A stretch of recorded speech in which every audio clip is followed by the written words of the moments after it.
And welcome to the Everyday Board Game Podcast with your host, Daniel. And Daniel. Daniel, I know this is a little bit behind the scenes, and I'm going to bring this up right now. Mm-hmm. You look so unthrilled when you're making me wait for that. Viewers of the videos later, he does a great job of editing. You're not going to see this, but if you watch this on a live episode, he just does this like straight edge kind of just, and then waits for 5 seconds then, and now we begin. It gives me somewhere to cut, you know what I mean? No, this way. And that's fine. Because sometimes the video messes up, and so when we get something going on, we lose time, and so it's literally when you're starting on the audio side of thing, it's like right in the music, everyday board games. It's not even the welcome anymore, so I had to fix that. No, and it makes perfect sense. I get the editing part of it. It's just it cracks me up your expression that was on it. And to answer your question, Mario, it's Grogu. Mario Fanatics, welcome to the podcast today. Let us know your thoughts on the topic later on as well. But yeah, I just wanted to point that out because it just cracked me up and threw me off a little bit. It's something I've seen many times. And I was watching and you looked so unthrilled at this moment. Absolutely funny. No, yeah. I'm just watching the timer. That's all I'm doing. I'm sorry I have RBF. It happens. No. I am not implying that. I'm just saying that you're asking RG or RBF. RBGF. You know, resting board game face. Right? There you go. So we're going to start something off a little different today. Normally, this is going to air. This is going to be one of our Christmas episodes or just holiday episodes because one of them is going to be around New Year's time. Yep. This will air next week on the 4th of December. What's also that week? That's my brother's birthday. That's right. Yeah. This is actually the 4th of December. How crazy. All right. Yeah. How old is he going to be now? I don't know. He's going to But it's also someone's birthday later in that week. Wait a minute. So... What? No. Hold on. We did not plan anything of that. Happy birthday. Okay. So, let's give some context first on why you're giggling like a madman right now. So, you know very well that I do not celebrate my birthday. Yep. And I know you brought this out on camera just to mock me about it. Well, then you got to open it on camera. I can't just not have it. Well, I appreciate it, sir. Thank you so much. It's right up your alley, let me tell you. It's right up something. No, all right, let's see what this is. All right, thank you. You're welcome. It's for me and the wife. Okay, well, let's see here. All right, here we go. Let's set this aside. All right, viewers at home. all right. I got to put this on camera. There's no way you're not. I play board games for you. Which ones are these? Hold on. All day, every day. I like that. Yeah, once we saw that, we were like, we have to get that for him. Yeah, well, I'm definitely going to be wearing this to the next demo night. That's for you. Maybe even on one of my next podcasts. Thank you, sir. Not a problem. How dare you do that again? How dare you? Well, that's certainly appreciative of it. Plus, forcing you to do it on camera, you actually have to open it and celebrate. And I have to be nice about. No, I've never been one to celebrate my birthday, so but I appreciate it. Thank you. Not a problem. All right, well, how do I transition from this? It's like, and here's your spontaneous gift. Maybe we'll have to do like some kind of like live gifting of something. Well, you did last year. You made me open that thing on camera. What was that? The rubber band art. Oh, yeah, that's right. That's right. Yeah. Well, of course, because that's awesome. Yeah, no, I'm not saying it. It isn't. And it's thread, by the way. It's not rubber band. Yeah, same difference. String of some sort. Thread, rubber. It's a string. Is a rubber band a string? If you cut That's a philosophical question. If you cut it. Doesn't the natural elasticity and the different texture make it not a string? Can you tie things down with it? Not well. But you bounce can. right away. Right. I suppose you could. Yeah, sure. Yeah, but, before we get into more off-topic kind of stuff. Very philosophical things, yes. Just a reminder, this is a Top 8 debate episode. Do you want to tell the people what our topic is? You might be able to guess it from our interior here that Daniel has been so gracious of decorating. My wife. Daniel's wife has been so gracious to decorating that this is the top 8 debate for Christmas games. Specifically, the category Holiday, Christmas on Board Game Geek. Yep. So there are a couple games that I feel should apply to it, but I understand why they technically don't. Yeah. And we'll get to that later on. However, this top 8 debate, I think the reason why we haven't done this year after year, because we definitely brought this up before. Yeah. But we had not played enough Christmas games. Yeah, well, I mean, we barely got it in this year without having, because there are some reprints of other games with a holiday theme on it. Our number one seed is one of those, and we'll get to that in a minute. But also because of the fact that, honestly, there wasn't a lot of Christmas-themed board games that were relatively decent. I mean, you have like your Monopoly Christmas, your Yahtzee Christmas, and stuff like that. But I think there's been a resurgence of making Christmas games since, I don't know, like when it was the Home Alone or Prospero Hall when they started doing the Home Alone game. It was like 2018, and you just started seeing Holidays game being released around that time, and we've played some really good ones recently. Yes, we have, and they're finally not just like, like Christmas dominoes or something weird like that, right?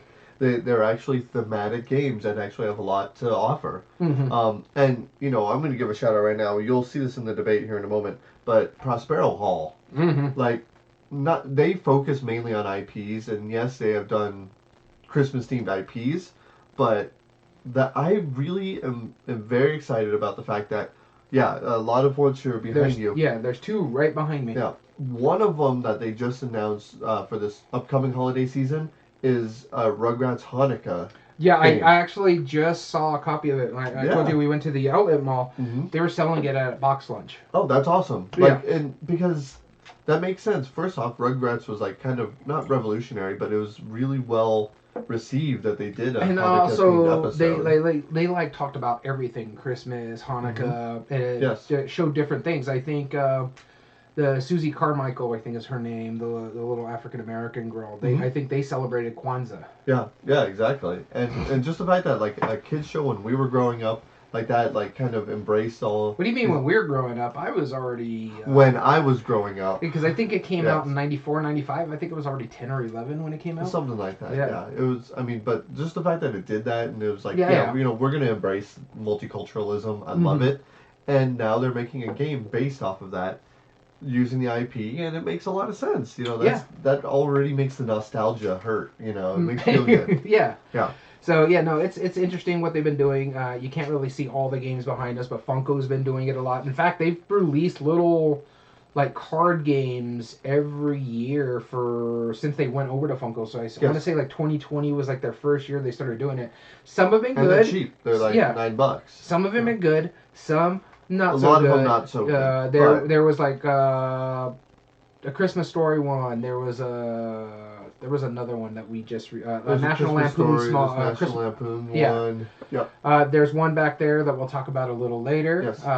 But yeah. Planes, Trains, and Automobiles. But that's Thanksgiving actually. Yes. But still, the holiday season stuff. They've been last year. Their big one, their big box was A Mickey's Christmas Carol. Yes. So they've been pumping it out for people, and honestly, I love the fact that these games that are coming out are also family weight, so you can play it with the younger kids and stuff like that too. So one we'll talk about a little bit later, how much I like the fact how family weight it was. Very good. But before we get into that, I'm going to turn it on your head. What have you been playing? Oh, wow. Okay. Well, geez. There's a lot of games that I've actually been playing lately. I've had a lot of games lately, but there's one specific one that I wanted to bring up because we did have we're going to have 3 game nights in 7 days. Yes, which is fantastic. Yes. And yet the ones I'm choosing from are from neither of those. So fair enough. The game that I've been playing fairly recently is Deep Space D6. Oh yeah, you just picked up a copy of this. I just finally picked up a copy, and so I used to play the app all the time, and it's a very solid app. It works really well. Here's the thing I didn't know buying the game. So I bought it because I was like, you know what? I might as well have an board game version of the app. Yeah. I saw the store up in Denver, Black and Red, READ, like Red Books. Well, great place, by the way. Speaking of which, I might be able to go visit it within the year or so. It just depends on where my wife gets stationed. Oh, yes. Because Go see it. she's got a lot of contracts in Denver. So Ooh. I could drive up there with her one of those days. I might have you take care of the dogs. Just sure. ready to go for that story. You need to How's go it going, for that Corrupt? stuff. Hey, Corrupt. Yeah, and so, oh yeah, so I just downloaded Dicey Dungeons, and I haven't played it yet, but I did buy it. So, yeah, good recommendation. Thank you. Yeah, but I've been playing Deep Space D6, and I was like, okay, I did this with Onirim. I used to play the app a lot, so like maybe I'll buy a copy. And when I bought Onirim, I was really surprised. Like, wait, there's more expansions and modules on top of it? Because there's 7 in the base game of Onirim. There's only 3 in the app. Yeah, which is understandable. Right, but I was like, okay, that's cool. I didn't realize that going into it. But I was like, maybe there'll be a card or two different in the Deep Space D6 board game. Yeah. So I didn't look into it much other than that's what it was. Have you played Deep Space D6? No, I have not. Okay, highly recommend it. Great poop app, as we like to call it. Sit down on the toilet, play a game for like 10 minutes, hang out. If that's what you're doing, great time waster. But anyway, I got very familiar with the game. The board game itself actually has 4 different ships, and the app only does 1. And I didn't even know that. But the app, or the board game itself, has 4 different boards, and they are crazy different. Okay. And not only on top of that, there's extra cards that I hadn't seen before, and there's actually a boss mode on the solo version. Oh, okay. So my son actually sat and watched me play it and was the one flipping over the threat cards as I was playing. I'm like, oh my gosh, this is so cool. Like, because I already liked the app a lot, but I was like, I don't know if I can justify playing the board game that much more than the app. I mean, we bought it for him and I because we both play it. Yeah. But, oh my gosh, that game is so worth it. Wow, was I impressed by it. I already fell in love with the first one. There's only like one real solo game I need to buy again now, and that's the Bargain Basement Bathysphere. Oh, okay. Buy the actual board game version of that. But, I mean, holy cow, I was really impressed by it. I still need to check this one out. I cannot recommend it, but get the app. The app's free. Totally worth it. Once you get really comfortable with the app, translating it into the board game when you get that is super fluid. It makes a lot of sense. And then bringing in different boards, bringing in different cards, the boss mode, super cool. I can't recommend it enough. Deep Space D6, that's what I've been playing lately. All right, before we get going, I'm just going to mention something real quick. I know my hat's not really matching my shirt all that much because I'm wearing a Christmas Story shirt here. Uh-huh. It's from the actual museum of A Christmas Story. Which I'm very jealous because you and my wife have both seen it. Yeah, and the reason why I'm wearing that, because it's actually in Cleveland. This is a Cleveland Guardians hat. That same day, I went to a Guardians game, so... That's awesome. But another thing I wanted to mention is, look, I cleaned up my stuff on Feld shelf over there. Oh, nice. Now that I can finally put the other ones up there. And Mario Fanatics, recommending Aces and Adventures. Yep. And Tharsis, I've written both those down, and I will check those out. Dicey Dungeons, I'm looking forward to playing. So the first game I'm going to talk about is a game that I've been wanting to get played. That does look nice. It's been really, really hard to get a hold of for the longest time, and then a big group of us, all 3 got it. You're the only one that did not get this game. Days of Wonders Heat. Finally ended up getting it played. I enjoyed it. Like we were talking about it there. For like a racing game, this is probably going to shoot up there to the top of my list. I really like how it played. The aspect, I still think I like Downforce more because you could still be in the game without winning the race, which is fine, but it's not really a racing game at that point. Right. It's most points at the end of the game, or you could see it as like, I'm just a car owner, hey, I still can gamble, the kind of thing.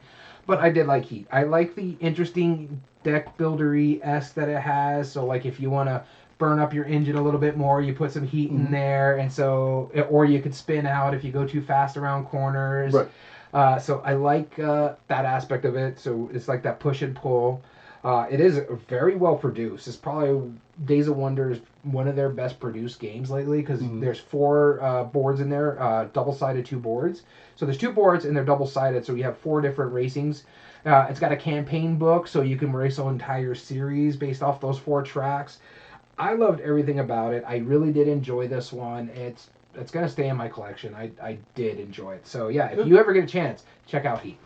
So the only bad thing I'm going to say about the game, because I did quite like it, is I think it's disingenuous to call it a deck building. I'm glad you added the deck building esque. Oh, that's why I said it's not deck really building. Not deck building, right? The only thing in there is you're mitigating those heat cards, like Yes. you would in a deck building game when you get like bad things in your cards. You can Yep. either try to get rid of them somehow by cooling off or Yep. doing stuff properly. But the only thing you're adding to your deck at all times is bad cards. Right. That makes sense. Yep. Cool. That's why I said deck building esque.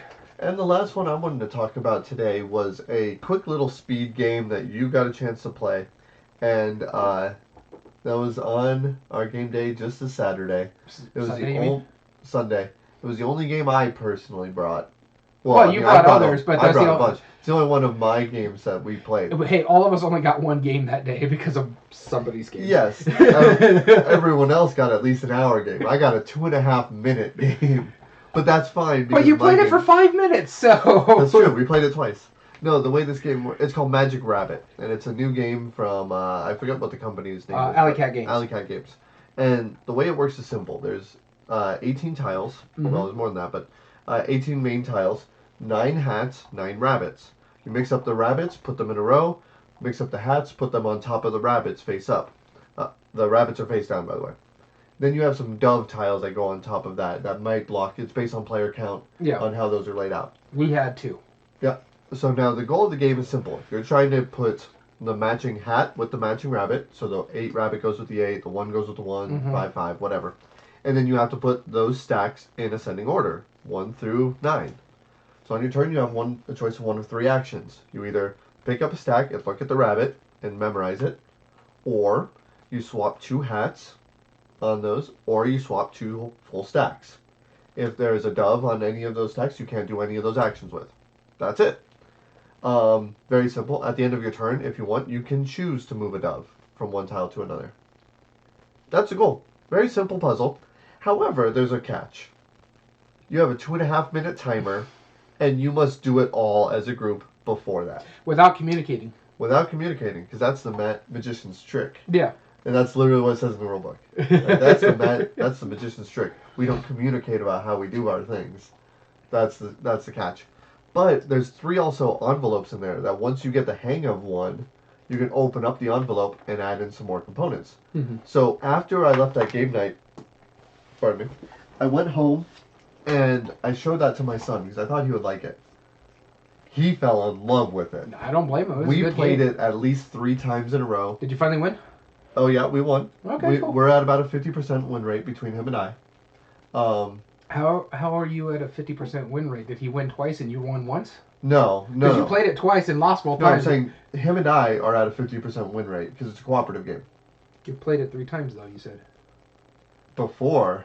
Oh, okay. Not there. We've played it another 5 times since then. That makes more sense. He loves it. Yeah, we're about at a 50% right now. And we've unlocked that first envelope. And I'm not going to give too many spoilers, but there is, it's a bunch of just different challenges. Like, oh, now that you know how to do this, here's another way to make it difficult. And there's 4 different modules in that first envelope. That's the only one I've opened. Nice. But there is one specifically that is absolutely hilarious that I do want to talk about. So, I mean, it's not story-driven, so it's not spoilers, yeah, but so it doesn't care. Yeah, it's spoilers for other people who want to find that magic themselves. I see what you did there. Okay, well then mute it right now. Because I'm going to say it because it's not that spoilery. But what happens is quite simple. There's one of those objectives where it gives you an extra tile, and it's a zombie rabbit. And that zombie rabbit is hilarious looking. Like, he's all, there's his bones sticking out, it's gross. But the idea is that you replace him with one of the random rabbits, so you don't know which number is missing. And you, through deduction, after sorting everything out, you have to figure out which number he's supposed to be. Oh, okay. So just little trinkets like that. There's 3 others in that first envelope, and there's more in the second and third envelope, I assume, because I haven't looked through it yet. Nice. But yeah, it's wild. It's so cool. I'll readily admit I did enjoy this game. It was my 3rd favorite game of the 4 games we played that night. That's not saying anything. We played some really cool games that night, and one, they just kind of, yeah, it was fine. Yeah. But I did enjoy it. If we gave rating scores, it would be a 7 to me. It was that fun. Now that I have played it more, I would probably bump it up to an 8. Oh, really? Okay. Yeah, it's getting up there because There's just something so casual, so fun about it, and anticipating like doing it. Like me and my son on our last time that we played it with one of those hindrances, we played it and we just like looked at each other like, okay. Then we'd move a pigeon to it. It's like, all right, it's kind of signaling, okay, that's good. And then we just took turns, like, look at a tile, move a pigeon, tile, pigeon. And we got through. It was like, we're done. And there's still like a minute left in the timer. It's like, man, we rocked it this time. Nice. So good. It is a good game. I did enjoy it. The next game I'm going to talk about is a game that you've been wanting me to play for the longest time. You've been wanting to get this game played again for the longest time because you had like the big box and all the expansions. Yes, and I did. You keep saying like, hey, you guys need to try this one and stuff like that. Yeah, and now we can finally debate it. Yeah, we can finally debate it. And this one is Millennium Blades. It's everything you said and more. It is really good. It's really fun. I thought it was going to be a bit fiddly when you were explaining the rules because it's got this section and this section, and then you're going and you're like, wow, that was actually quicker. I mean, we've been playing for like 2 hours, and that was... It's wild. Yeah. It's a fun game it's a meta game about card collecting at that. So, yeah, you got 2 different round aspects in a sense. You're basically buying cards for your deck, and then the next round you're battling those cards by putting them in a row because you want to meet like certain criteria. Mm-hmm. I think I ended up winning that game because of the very last round because I pulled off something. I basically pulled off the Exodia card in Yu-Gi-Oh! Because... I tried to pull it off in the second round. You blocked me by flipping one of my cards. So I had something in there that blocked you from flipping my card because you tried to do the exact same thing in the third round. And I was like, okay, I think he's going to do it again. So I played that. I had a thing that said you can block anybody's flipping attempt. And I'm like, okay. And then I kept going, and I kept going, and I kept going. And then I played it. And I'm like, yes, it worked. Because it was like 200 points or something weird. You had some crit. You just moved like the 100 cube up. Yeah, it's like no. You don't do that. Yeah, so it was really, really cool. I liked it, and I'm not a big fan of paper money, but the way that paper money worked was just funny because you're just throwing stacks of money at things and make you feel rich. You're making it rain with stacks of money and stuff like that. Yeah, no, it's really good. I love the aspect that you could sell cards and try to get someone to buy that card off the thing, and then you get your token back, but no matter what, you're getting your points or your cash for you to do other stuff. I love the variable player powers too. Like, so my character got an extra $15,000 to buy things in the first round, and then in the second round I had a special ability that allowed me to do. I can't remember exactly what. I preferred the 15 grand at the beginning compared to the secondary power. I only used it like once or twice. I love the aspect once you use it, you just flip the card over. This way, it's designated that you used it. Oh no, it was really, really cool. I like the fact that you do deck boxes and you get accessories and there's a lot of meta in there, like other games and like legally distinct from, like I said, the card I played is basically a riff off of Exodia and Yu-Gi-Oh! So it was fun. I really did enjoy this one a lot. And my friend Mario Fanatics, if you're still with us in the chat, yes, I do plan on playing it with you sometime soon, hopefully, because he was the other one who's been wanting to play it as well. Well, yeah, and it worked out opportunity-wise. Honestly, so I do not plan just on that. playing it with you. And you wanted to play it with us. This way you can relearn how to play it. This way. Yeah, and because I had been telling you about it for so long, too. And it's just like, I'm glad I finally got it to the table because it's... The best way I can describe it is what I said earlier. It's just wild. Like, there's something about it that... Is it functionally really good? Maybe not. I don't know. Is it, like, super hyper strategic? Probably not. But is it really enjoyable and you can pull off just complete shenanigans? Like, it had stand-up moments. It had, like, all these exciting times. And there was multiple times where you would just pull a card and you'd read it. Oh no. Oh, is that how that works? Yeah. You know? And then, like, I would throw down a card fully expecting you to buy it right away because then I can get my token back. It's like, all right, you're building your sets over there. I'll have, like, 5 cards or whatever. Yeah. You're going to have, like, 12. Whatever. And I just love how that's doing. And I also like the timer aspect of it. So, like, when you're trying to buy stuff, you have, I think it's like a 7-minute or an 8-minute timer, then a 7-minute timer, then a 6.5-minute timer, but you can't sell anything at that point. And so it's just like, okay, how do I do this? I'm only allowed to take 8 cards. Well, I'm going to take these ones for sure. And I always just put that right then and there. Because you have that time where you're figuring out what you're going to do. All right, let me do this. Okay, I'm going to go sell this, and I'm going to go grab this. Oh, time's up. Okay, we got to stop. Yeah. All right, we're going to time back on. All right, let's do this Here, again. I already know what yeah. I'm doing here. Okay, I'm going to sell these so I can get these promo cards over here. So yeah, there was a lot of wheeling and dealing aspect of it without us really interacting. Yeah. That's probably my only thing is like in that first section, we're not really interacting with each other, other than it's like first person to reach for something gets it. Right. And so we could have actually done trades. We just didn't. We were being very Care Bear. Like we Yeah. could have been like, hey guys, I really need something powerful on this side. Yeah. Any way we could trade, and that's what those friendship cards that we just never really used. Yeah, well, we came into didn't it. really understand how to play with those until like the end of the or like towards the third round. You're like, oh, that's how these ones work again, and it was fine. Honestly, the game played perfectly fine. Yeah. My big thing about it is this is not a game I need to own on myself because you own it. You're probably going to be the only one that owns it because I don't think it would go down well with my wife. That whole meta aspect of it and the wheeling and dealing, that's just not her style of games. But I did thoroughly enjoy this one. Yeah. The Mario Fanatics says it right there. This might be the most thematic game ever made, and I don't disagree with going along with the lines of there's only one other level 99 game that's ever had like a high rating because I do rate my games on Board Game Geek, and I think it's an 8. I think it's an 8 or a 9. Bullet. This one's right up there. I think this is an 8 as well.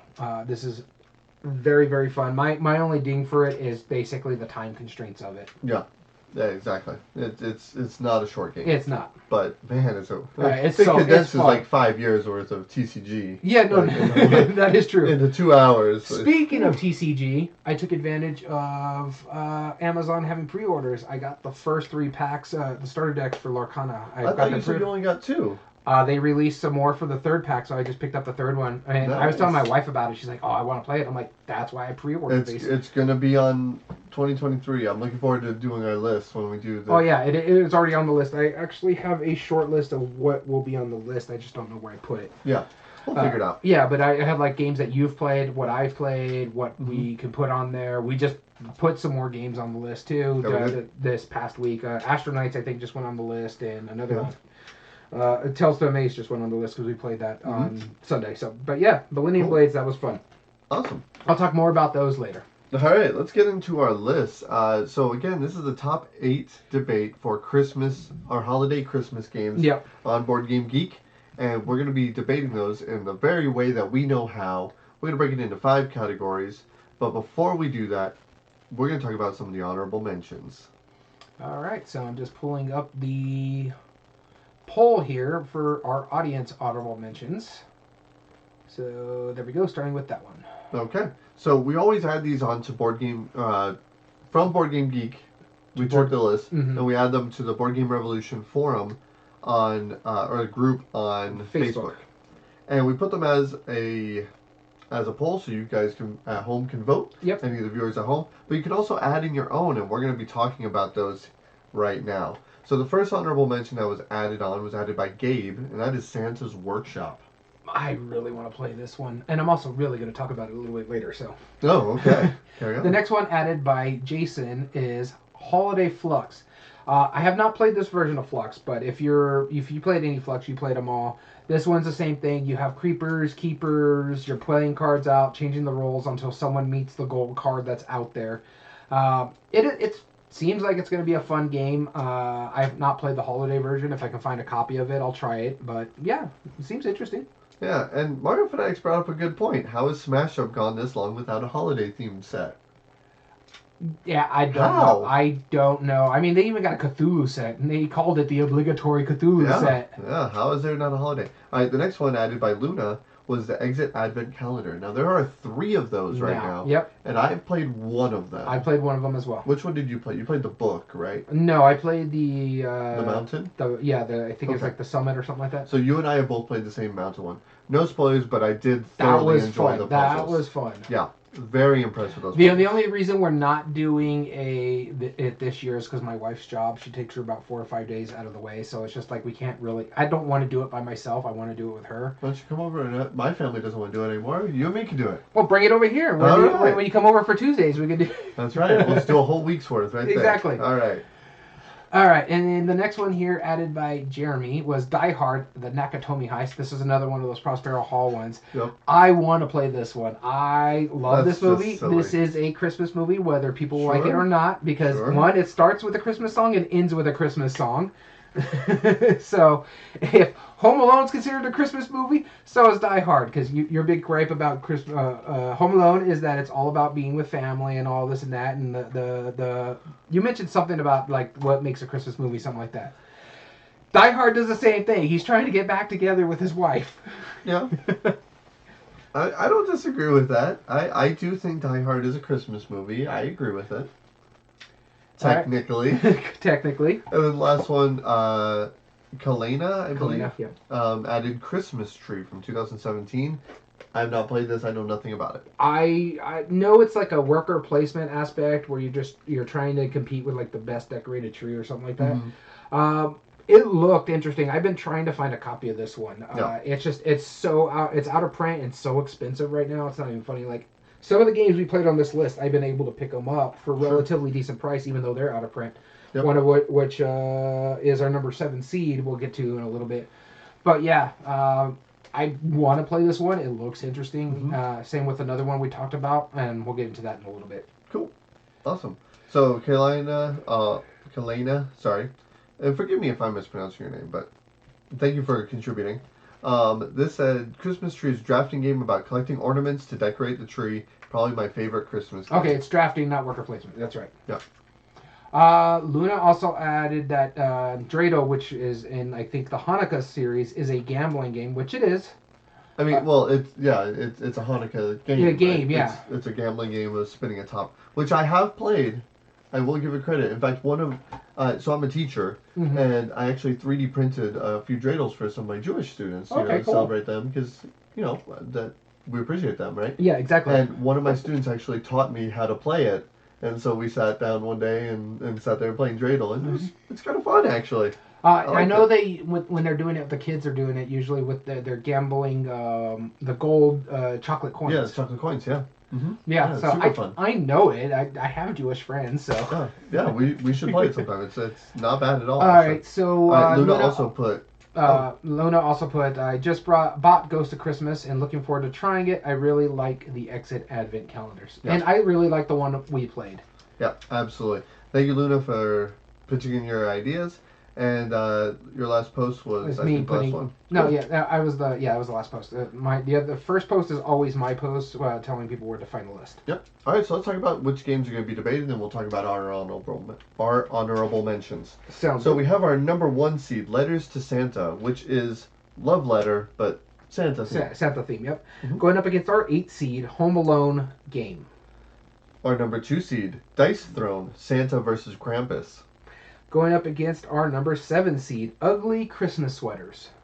Our number 3 seed, Ghosts of Christmas. Going up against our number 6 seed, Animal Upon Animal Christmas Edition. Our number 12 seed, 12 Days. It's a 4 seed. Number 4 seed, 4 Days. We don't even go 12.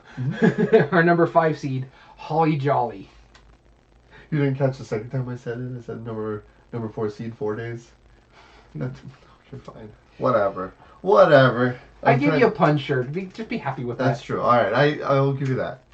I should put it on right now. All right, maybe during the intermission. What are some of the ones that you had on the list? Let's find out. We brought the coin of doom in here. We have a different one today. Here's our heads. Here's our tails. Let's go into it. Ooh, that has a good ring to it. That one's me. That was you. All right, so the first game I'm going to talk about is the one that I have not played, but I have it on pre-order. I've been wanting to play it. I hope it gets here before Christmas so I can play it before then. It was mentioned in our fans' honorable mention as well. This is Santa's Workshop. The original one was printed by Rio Grande Games. It's a worker placement game where you're basically elves trying to be successful, the most successful of the groups by feeding reindeers, making presents, getting the sleigh ready, decorating a Christmas tree, which is one of the new things they added to this version of it. And what you're trying to do is, because once Santa's done with Christmas, he's going to take the best team with him on his vacation after Christmas. And so that's what you're competing for, is to be the best group. And so, first off, it's worker placement, so I'm down for that, hands down. And second off, it's being produced by Elf Creek Games, which are some of the most beautiful games out there right now. Atlantis Rising, I think is what it's called. Yeah, Atlantis Rising is one. Merchants of the Dark Road is another one. Honey Buzz is another one of their games.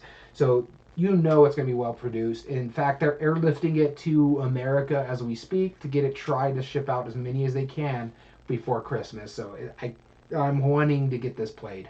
That's awesome. All right, the first one I want to talk about is also very much not technically a Christmas game. That's because this one is a winter version of my favorite game of all time, Carcassonne Winter Edition, which I have played. It works functionally pretty much similar, but there is a couple of like Christmas references and like small little add-on packs that you could get for it. Yeah. Which is why it technically counts. Other than that, Carcassonne, you've heard me talk about it a lot before. It's a tile laying game. Send your lay down the tile and must match either town, road, or farmland. Send out your meeples to populate either of those features. Once they are completed, you score them for points. At the end of the game, they're worth fewer points if they're not completed. Most points at the end of the game wins. Love this game. I have not played it in a while. I need to get around to doing that. Have you played Carcassonne in a while? No. Yeah, I think. No. No, it's the Gingerbread Man. No. We one haven't played. You played it recently, Carcassonne. I think it was about October, maybe September. We played the Miss Silver Carcassonne. Oh, that's right. Yeah, we played Miss. Yep. That's right. So yes, I have. Ish. Kinda. But that's Carcassonne Winter Edition. All right. I'm gonna flip the coin for round two. There you go. It's me again. So this is the one I was alluding to. It's in the tree right behind, under the tree right behind me. It's the Funko's newest small card game for Christmas. It's based off of my personal favorite Christmas movie. It's Muppets Christmas Carol, or Disney's Muppets Christmas Carol, a Spirit of Giving card game. Yeah, it's fun. It's a nice, cute little game. It's very, very simple. What's going to happen is you start out the game, depending on the player count, every player is going to get 3 cards. 2 are going to be face up on the outside, 1's going to be face down on the inside. You can see what it is, and you're just trying to build a set, either one color or either it's going to be one color or it's going to be one character. And so once you do, you get points. But the whole shtick to this, it's called Spirit of the Giving for a reason. What's going to happen as after everybody's got set up and nobody got pairs, then if someone gets pairs, you just switch it, or a set, you just switch it out. The card that is one of the sets. If it's a middle card, it goes face down. Like I said, if it's one of the edge cards, you just take the edge card out, shuffle it back up into the deck, and then you split the deck into 4 piles. Because you have boards that overlay it.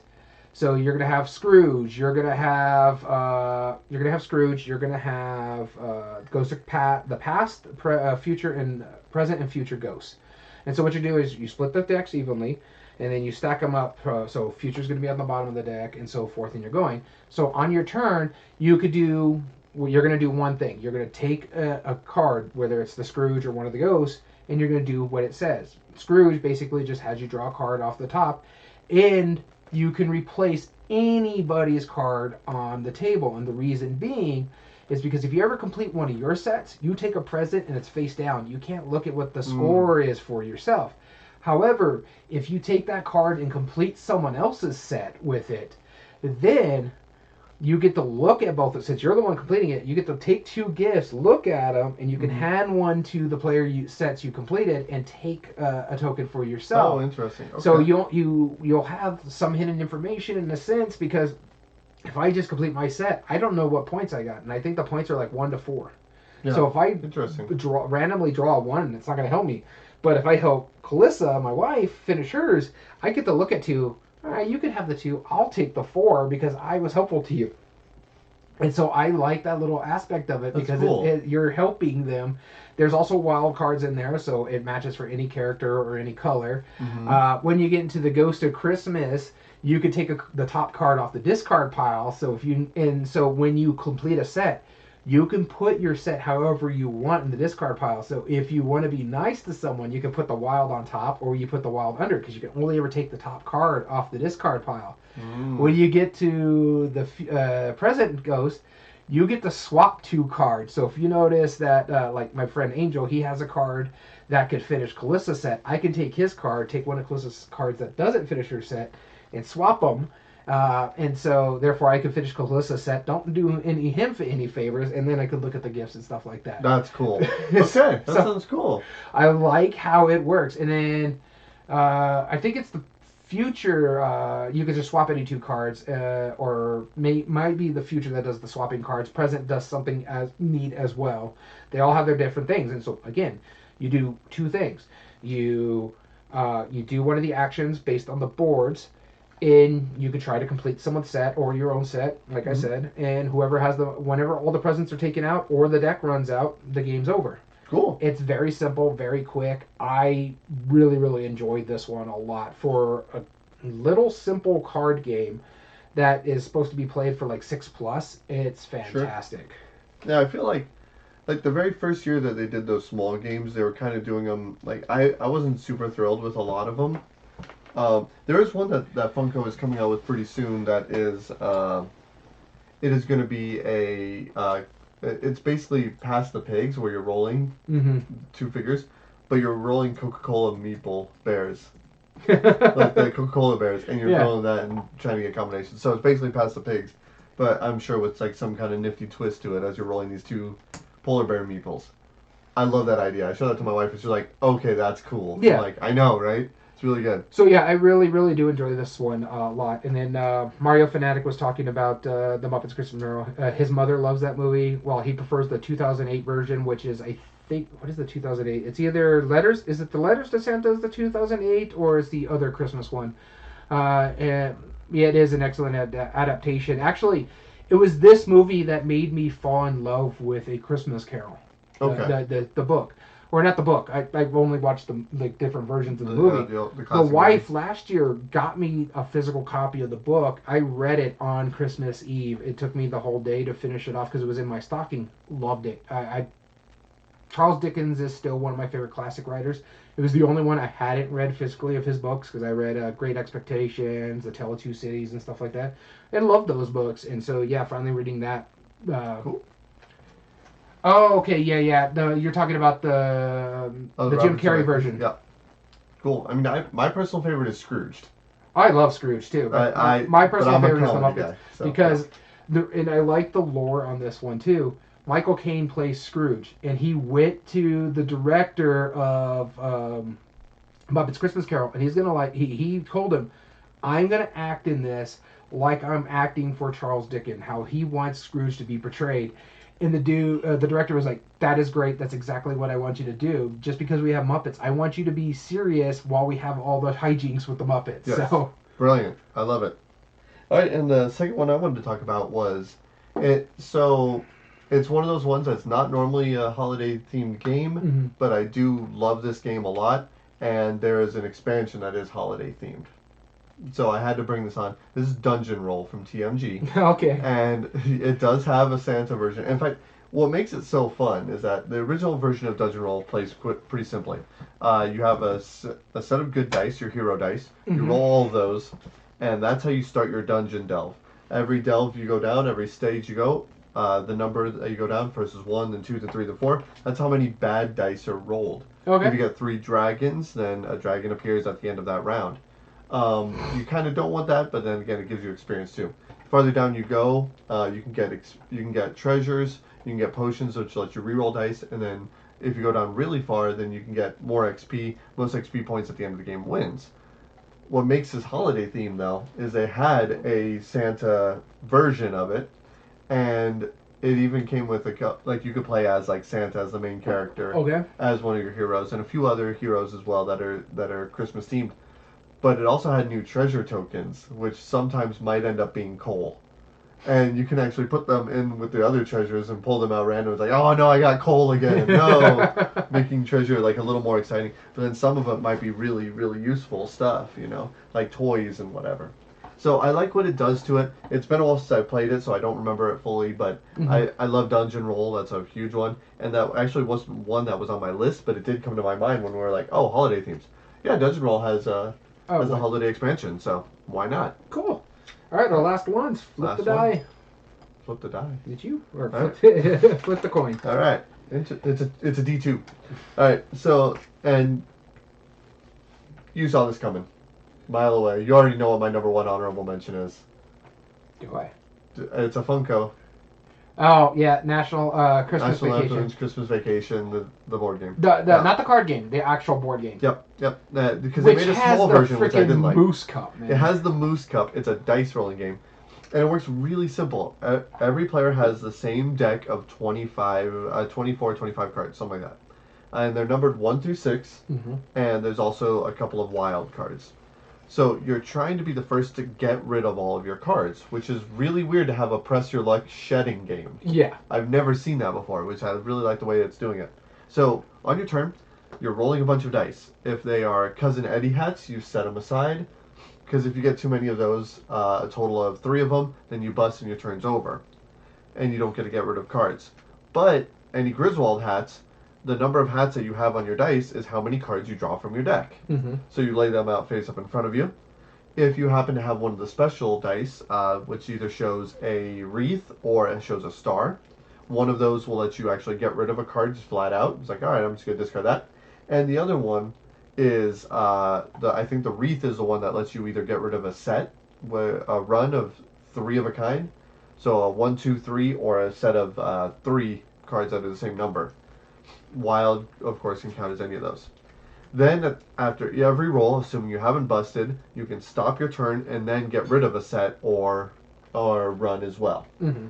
So again, your goal is to get rid of all your cards first. And what makes it really interesting is like a run and a set are a minimum of 3 cards. Okay. I'm sorry.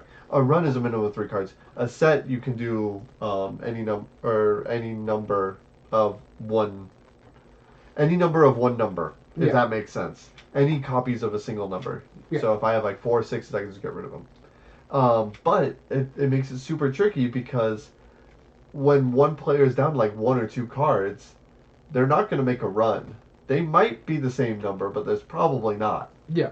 So it kind of like holds them back just a little bit, letting people catch up as you're going. Pressing your luck, throwing dice, being exciting. The art on it is like the classic like Ugly, sweaters, yeah, ugly Christmas sweater, sweaters, yeah. Christmas style. Which Yeah. you'll be seeing more and more during our holiday specials. 'cause Sure, I yeah. just got 2 new ones. Oh yeah. But they're not sweaters. They're T-shirts with ugly sweater prints on them. Okay. Because I get super hot, so I didn't want to wear a sweater. I do have an awesome ugly Christmas sweater. I don't know if you've ever seen it, but it's a dinosaur like dancing next to a disco ball. It's crazy. But yeah, I really like National Lampoon's Christmas Vacation, the board game. That is probably my favorite Christmas game. It's not mine. In fact, I think my favorite Christmas game is on our top 8 debate.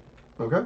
But Okay. my next game here... The top 8, they set a high bar. They set a high bar. But I really like this one. Oh, no, I like it too. I think it's fine. Honestly, it's probably in my top 10, I would say. Yeah. If we got to choose what games we could put on the top 8 debate, this would be in my top 8 debate. Because I do like the way this one works. Yeah. But the last game I am going to talk about is one that just got bumped off the list. It was because of a couple games that we played. It got bumped off, and another one, the Taco Cat Goat Cheese Christmas version game. I was about to say, did you put Taco Cat Goat Cheese pizza No. on this? Yeah. I put Super Skill Pinball Holiday Edition. I forgot this got bumped off. Yep, Yeah. it got bumped Otherwise, off. it would have been on my list. Yeah. I like this version. I like Super Skill Pinball Arcade. 4K, I think is what it originally was called. I like that game a lot. It's a fun little roll you're right. I also like the fact that the solo play of this game is to beat your high score, which is what you would do in pinball machines. Right, exactly. That's one of the few times that beating a high score is thematically on point. And just the way all the boards work differently is super cool. So I wanted to play this one just to get a feel of it. Me and the wife had just recently watched Christmas Story for the first time this year. But the second time for me, because I actually had it on the background when I was doing editing. And I'm like, all right, she wants to watch it, we'll put it on. And so like I played it, and I'm like, I like how this is working here, because you're dropping down in here, and you're shooting in the eye, and then you got the lamp. And then you're trying to go up into the bullies to get your points, but based on what the other die roll is, that's where you're going to go up into the star tracks for those points. That's cool. And then you're like, oh, I could do this reward, but it gives me a bonus over here. But I really want to do multi-ball because that's very handy. Mm-hmm. So yeah, it is super super fun. I actually did really well. I think my score was like 175 or something like that. Not too bad. Yeah, for the first time I played this in about 4 years, Right. to the point where I want to get more versions of this series. I think if you take out the insert, you could fit them all in one box. It'd be You wouldn't close. be able to fit the markers. All you need is 4 markers because you can only play up to 4 people. Yep. The spare markers could go to other games that I needed to go to. Yeah. But yeah, no, it's a fun game. I highly recommend this. If you're into solo games, this is thematic. When, like I said, it's just to beat your high score. Yep. And there's a little if you like writing on your rule books, or they give you a little sheet about showing the high score tally, like you would if you go to like a pinball shop and they have the wall of the high scores and stuff like that. So yeah, no, it's fun. It's actually a very thematic roll and write aspect to pinball because you are shooting your ball around. And the thing is, like, where there is different layers, and so wherever you're at, you have to go lower to what you're at unless you hit one of your flippers. Or some boards actually have where you can hit a bumper and it can shoot you up there. Oh, sure. It just depends. Yeah. But the one I played, the Christmas Story one, yeah, it was super fun. I liked it a lot. Cool. Yeah, good pick. I can't believe I forgot to put that on there. Shame on me. Shame on you. Let's get into the debate time. Let's talk about how we do this and why we do this. Our top 8 debates are quite simple. We take the top 8 highest rated board games on a criteria category or whatever it is that we choose from on BoardGameGeek.com. That is voted on by the people, and it is ranked on BoardGameGeek, and we take that top 8 that Daniel and I have both played. That's important because we got to give a sound argument for all of them. Yeah. Pretty much, it's because if we didn't, it'd be kind of like, okay, I got to go with what you say about this because this is what we used to do. Yeah. So that's one of the reasons why we changed it up. I mean, we've come a long way from our first several debates. Oh yeah, I feel like we should do a live episode of Gamma. If we can find a way to swindle that, let's do that. I mean, it would be interesting. That would be awesome. How's it going, Illuminus? Hey, Illuminus. We were just saying we haven't seen you in a while. Welcome. Yeah. So we break it down into 5 different criteria. The first of which is ease of play. That's how simple and familiar the mechanisms are, and the likelihood to get it to the table, whether that's mechanism or theme. And finally, how easy is it to teach, understand, and learn? Mine was really good. Had a great time with the wife. It was just us because she'd just gotten back the night before. He's asking how our Thanksgiving was. I was about to say that was really out of context. Yeah. But all right. But other than that, pretty good. And yours? Incredibly busy. The next category here is replay value. The length of time and scaling well of the game, minimum number of plays to get the full experience, and its expandability. If it already has expansions, up to 1 possible future expansions, or expansions that have been confirmed by the designer or publisher to be coming out. The next category is meaningful choice. How well does your strategies impact the other players and your future strategy in the game? The depth of strategy, tactics, and or the skill that's involved in the game itself. And do arbitrary choices or even AP impact the gameplay itself? Which can be important in some of these games. Not the ones we're arguing right now. Not too many. The next category we have is game immersion. Is the game fun to lose? Is there player interaction, whether it's table talk, role-playing, trash talking, that kind of stuff? And memorable moments. What are those things that are going to make you stand up and shout across the room? And the final of our 5 criteria is art and production. Simply the art, the graphic design, and the pieces and components. And if for some reason we can't come to a consensus after all those criteria we're going through, it comes down to the van vote. As we mentioned earlier in the podcast, we post this on the Board Game Revolution group on Facebook. You are always welcome to vote. That helps us determine which one will move on because you are the tiebreaker. There we go. So let us begin. We have 8 different criteria, or 8 different games. Today we're going to be starting off with our number 1 seed, Letters to Santa, versus our number 8 seed, Home Alone, the board game, which, by the way, is a Prospero Hall game. Just got to say that. So we are going to be arguing for that a little bit. As always, I'll flip the coin of doom. Daniel will flip the cup of doom. I'm not flipping this. It's already cracked. Yeah. That's why it's the cup of doom, because you can't use it as a drinking glass anymore. That's right. And we'll see who argues for which side. You'll be starting us off. All right, I'll be starting off with Home Alone game. Okay. Honestly, out of all of this one, Letters to Santa, is a Christmas game in an aspect. It's basically just another one of the multi aspects of the retheming that Love Letter has gotten. Mhm. You got Batman Love Letter, Letters to Santa. You've gotten there's a Marvel version, a Star Wars version, a Lord of the Rings version. All play exactly the same. This one just has a little bit of Christmas tie-ins. Home Alone game is based off a Christmas movie, a very popular Christmas movie. Mhm. And it plays kind of similar to that Christmas movie. It's a one versus mini game where you're either playing as Kevin, who's setting traps to fight off the burglars, or you're playing as the burglars who are trying to get as much money as you possibly can without succumbing to the police arriving and stuff like that. Mhm. So it's a lot of push and pull aspect of there. You're working as a team. The Kevin character, which, by the way, when we played it, our mutual friend Jim was the Kevin character, and he thrashed us. Yeah. That much I remember. Yeah, don't play one versus all games with him. And let him be the one. He's gonna be the one. But Yeah, he destroyed us. That was definitely a stand-up moment. it was a very easy game to understand and I learn. forgot that you were part of that Yes. that game because I remember we played. I played it with Jim, and I forgot that you were there. Yeah, Forgive I me. was. Yeah, But he destroyed us. I love the aspect of this game, how easy it is to play. The artwork is amazing because again, it was like the National Lampoons we were talking about, where they went with that ugly Christmas sweater aspect of it. It's very simple. It's probably one of the simplest one versus mini games you could ever find out there. Going by our criteria, the replay value is honestly a lot better when it comes to getting the full experience because you're not seeing all the cards and stuff like that. Love Letter is just easily replayable because it's such a filler game. yes, And again, I think Easy Play, of course, is going to go to Love Letter or Letters to Santa because that is probably one of the best gateway games out there. sure. So that's going to hurt in an aspect, but there's a lot more meaningful choice. You're trying to work with your partner to be Kevin. You're trying to play your aspects better in Love Letter, where all you're doing is like, hey, do you have Santa? Or you can ask someone a question, do you have this? And then you play a card and you get to use their ability. Whereas this one, you're doing actual meaningful choices. And honestly, I get more immersive in this game than any Love Letter game I've ever played because it's basically monotonous. It's like, hey, do you have this? And then you play your card and you look at someone's card or you steal a card from them, that kind of thing.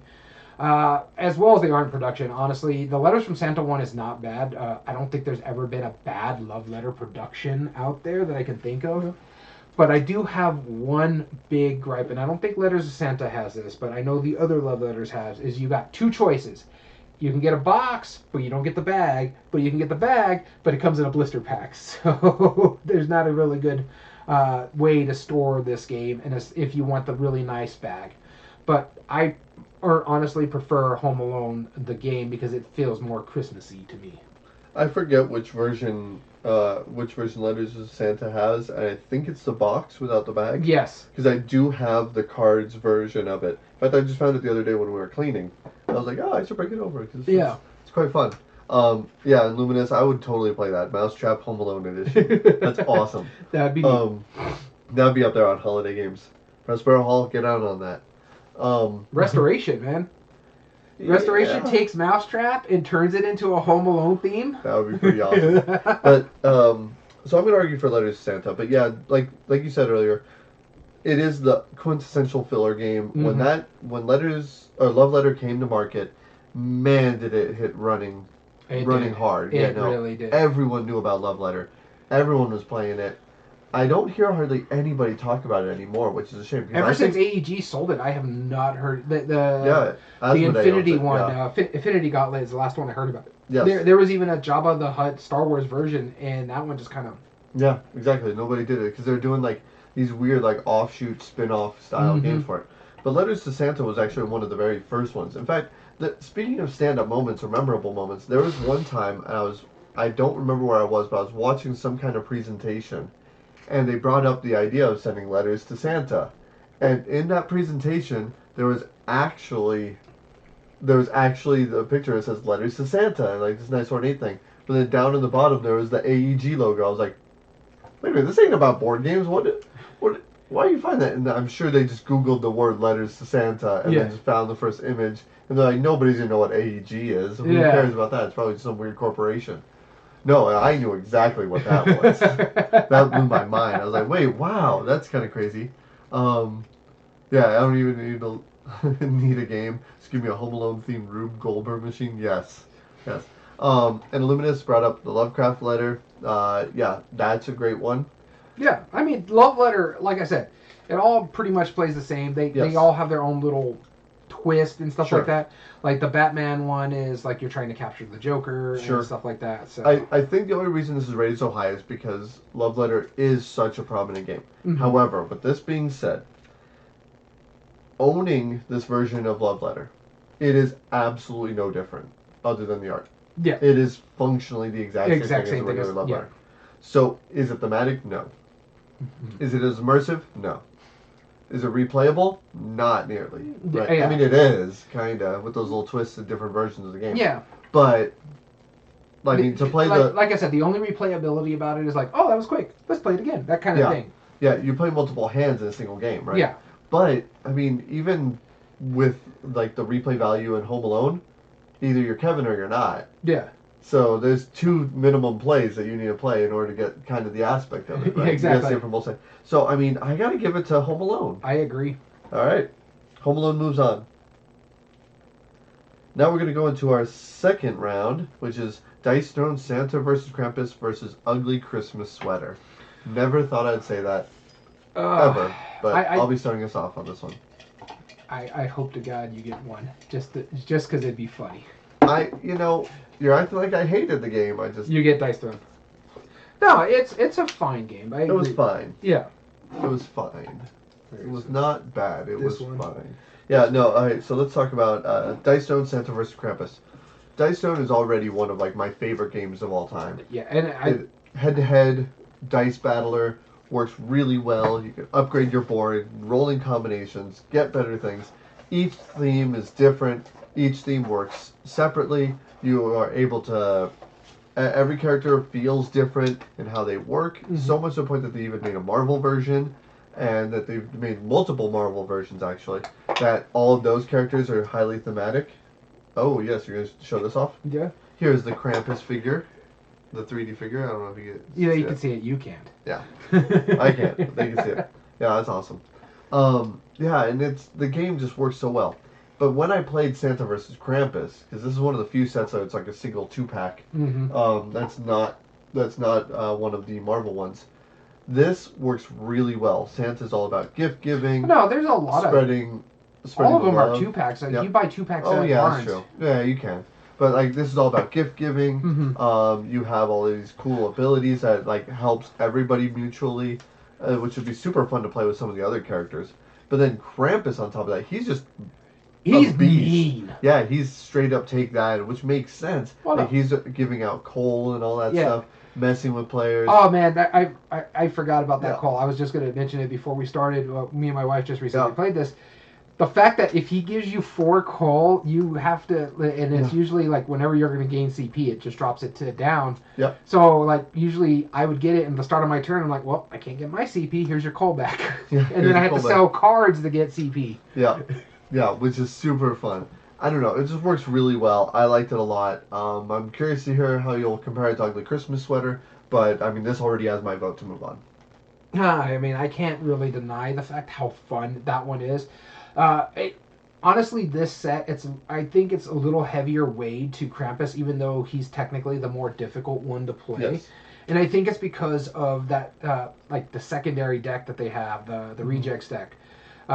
Because my wife immediately pulled one of the rejects, and they immediately go into play when you have it. That gave her a +3 to all of her attacks.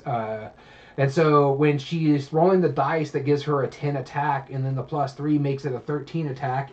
Mm-hmm. And Santa doesn't roll defense; he just gets like eggnog or bells and stuff like that. I'm losing a good chunk of health every turn. But I loved playing as Santa too, just because I love the gambling aspect of it. Because you have a card in there, it's like, hey, roll a die. This is what happens if you roll this. It's like Vegas Baby, I think is what the card is called. Well, that's in most decks. Yeah, but I like that aspect of it, and then the way like you can spend your eggnog to roll a die, and if you roll a certain thing, you can heal to a certain extent. So it has some interesting aspects of it. With Ugly Christmas Setter, This is actually an independent game. This is the only one they ever produced. It was a crowd-funded game. I really enjoyed it because it's a drafting trick-taking game, and that's not something you see all that time. And one of my favorite things, and that this game does, is the cards you play to gain your draft are the next ones that are going to be up there. So for you to draft to the next part. And you have different things what you're trying to do. Basically, you're playing a trick-taking game. Someone's going to lead, and you have to follow suit. This one has 2 suits per card. The color of the sweater and the item on the sweater. There's 4 of each. There's 4 colors, and there's 4 items. It's like bell, snowman, candy canes, and trees. And so what you're trying to do is complete sweaters, because they're going to give you 2 points no matter what.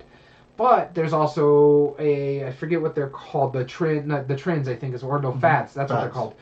Where if you get a sweater that's all of one color, it's going to give you an additional 3 points to that sweater. Or one design, say trees, it's going to give you 3 points for that sweater as well. If you get one that's all purple and all candy canes, and that's the fad, that's going to give you an additional 6 points on your turn.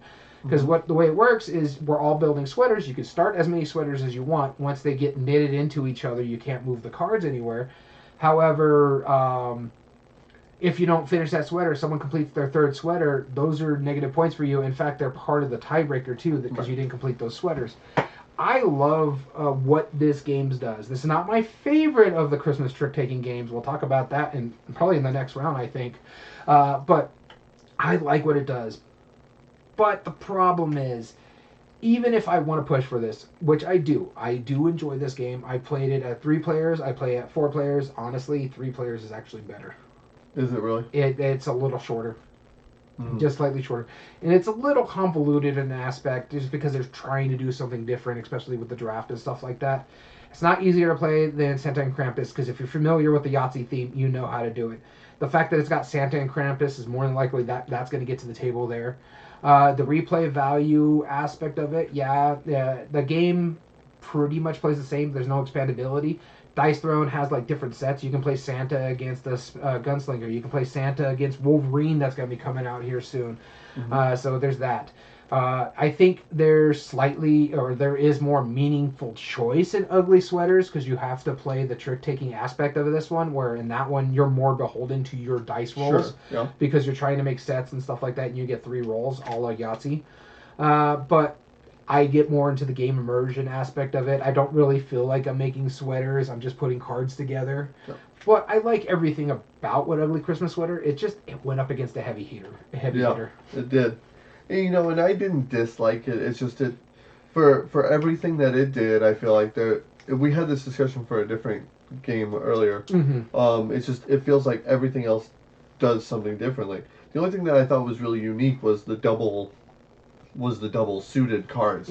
Which that is pretty interesting. And what I did mention about how you do it is like, so if I lead a trick and let's say it's a 7 yellow bell, everybody else has to follow in suit, like always.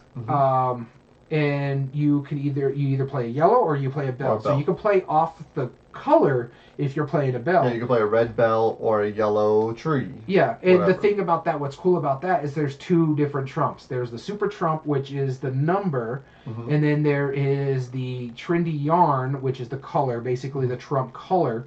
So if I'm playing a 7 yellow bell, and you play, let's say, the 6 red bell, and red is the trendy yarn, you're winning the trick, because you're leading the trick. Yes. There is a special thing, too. It's called the super duper trump, and that's what I call it. Because if you play the trendy yarn in the perfect fit number, you're going to win the trick no matter what. So say it's like a 2 bell, and the 2 is the trendy fit. No one's going to beat you on that one, especially if you're playing it as a 2 bell red, which is not likely, but because the way the cards work. But there is certain ways to play it. And what's neat about it, just like with other trick-taking games, if you can't follow suit, you can play off suit. If you play a card that is in the trump suit, you're going to win the trick. So it plays well as a trick-taking. I mean, but the problem that I had with it was that among many? No, there wasn't many, but there was one significant problem that I had. It is that I both really liked the fact that the cards that you bid on become the next cards that that you're playing off of. Mm-hmm. So like the 4 cards, like if we're playing a 4-player game, the 4 cards that we play in the trick become the next ones that we bid on to build the sweaters. I like that, but at the same time, you're never winning a trick.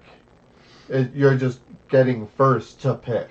And if there's a lot of good options, like I I don't want to play a trick taking game where I feel like, oh, I'm playing really poorly, but I'm fine. No, I want to lose because I'm playing badly. Yeah, yeah. I don't want to have that consolation prize like, oh, well, if you play or if you do really good in a trick, it's like, well, I still don't want any of these cards. Yeah, now And I'm forced to play as something good. And it's just like, I both love that and dislike that at the same time. That was my only quarrel with it, really. No, That I being get said, that. I think you and I agree, though. Yeah, it's Dice Throne. Dice Throne moves on. Alright. But we gave Ugly Sweater. Yeah, no, it is a fun game. I do enjoy it. I also like the fact that, like, in a 3-player game, the only variant to it is, because there's 4 cards out there, the one that doesn't get picked stays out there. Yeah. Alright, so let's talk about the next seed. We have number 3 seed, Ghost of Christmas, versus our number 6 seed, Animal Upon Animal, Christmas Edition. Okay. Do we need to debate this? Probably not, but let's give it its due. That's You'll me, start? huh? Yep. And I get Ghost of Christmas. Thank God. Okay. I mentioned this earlier that this was coming. This is my favorite trick-taking game that deals with Christmas. And honestly, it's probably my favorite Christmas game. Yep. Just for 2 reasons. 1, I love trick-taking so much. And 2, it's based off of one of my things. We just mentioned it earlier. It's based off A Christmas Carol. What I like about this one, too, is really neat aspect of it is that you're playing 3 different tricks at one time. If, say, Danny over here leads, and he leads in the past, and he plays, let's say, a yellow number, yellow 7 or something like that. I'm like, I don't want to play in there because there's no really good chance that I'm going to win that trick. And sometimes that's good. Maybe I will do play in there because I'll explain why this is important for a minute. But I can decide to play and say the present, and therefore I'm forcing everybody else to play on that trick way I want to set it up. So maybe I want to win the present for a certain reason, or like, okay, I got to play in the past. When you're playing a 4-player game, the 4th player's kind of screwed if everybody's already played in there and they have to play in one of the tricks. But I like that aspect of it, is that you can decide, okay, I don't want to play over there right now, so I'm going to set it over here, and I'm going to set this trick here. My big thing about Ghost of Christmas is the base game of it, you're basically bidding. It's a bidding trick-taking game. You're trying to say, hey, I'm going to get 2 tricks or 3 tricks or something like that. And if you get your bid, right, you get your points and bonus points as well. If you don't, you get nothing. I prefer the Tiny Tim variant because you can shoot the moon. And that's one of my favorite things to do in a trick-taking game. In fact, it even tells you, play with the Tiny Tim variant when you first start playing it. I think that should be the true rules. And the variant should be the bidding aspect of it. Because the Tiny Tim variant is so much fun. If you don't take a single trick that round, you get 6 points. That can put you in the lead because everybody else is just getting points based on the tricks that they take. I love that aspect of this game. But all in all, either way I can play it. I just prefer the Tiny Tim variant. It's a little convoluted in the rules if people aren't familiar with trick-taking games. I've been teaching these to people who aren't familiar. Now they're familiar with them, so they like this. They have no choice not to be familiar because I love trick-taking. But yeah, this is by far one of my favorite games on this list, and I think it should move on over Animal Upon Animal, which is a nice game, but it's a stacking game where you're rolling a die, and it, again, same reason of Letters to Santa. It's the same game wherever you play it across the board. If you don't mind, can you pull it up on Board Game Geek? I want to look at it real quick to see what animals are included with it. So, Animal Upon Animal, the Christmas edition, it's a Christmas version of a classic game called Animal Upon Animal. And this is normally a 2 to 4 player game where you're stacking animals upon, originally it's like an alligator, or a wider animal, but you're stacking these animals on top of it, and to the point where you're going to be... and it's also based on a die roll, too, because you're also playing... Yes. You either do 1, 2, or you hand one, or somebody picks one for you, something like that. And when you place the animal on top of the pile, if it stays, good, you've gotten rid of it. First to get rid of all their animals wins. However, if you try to set it up there and some fall off, well, then you take those and those are added to your supply, thus making it harder to get that version. We're going to see which animals are in there real quick. There's trees, there's squirrels. Christmas trees. It's on top of a snowy mountain. There's some sleighs, some squirrels, some reindeer, some penguins, and that looks to be about it. Oh, and a star. Okay. So that's pretty thematic. It doesn't appear that there's any different.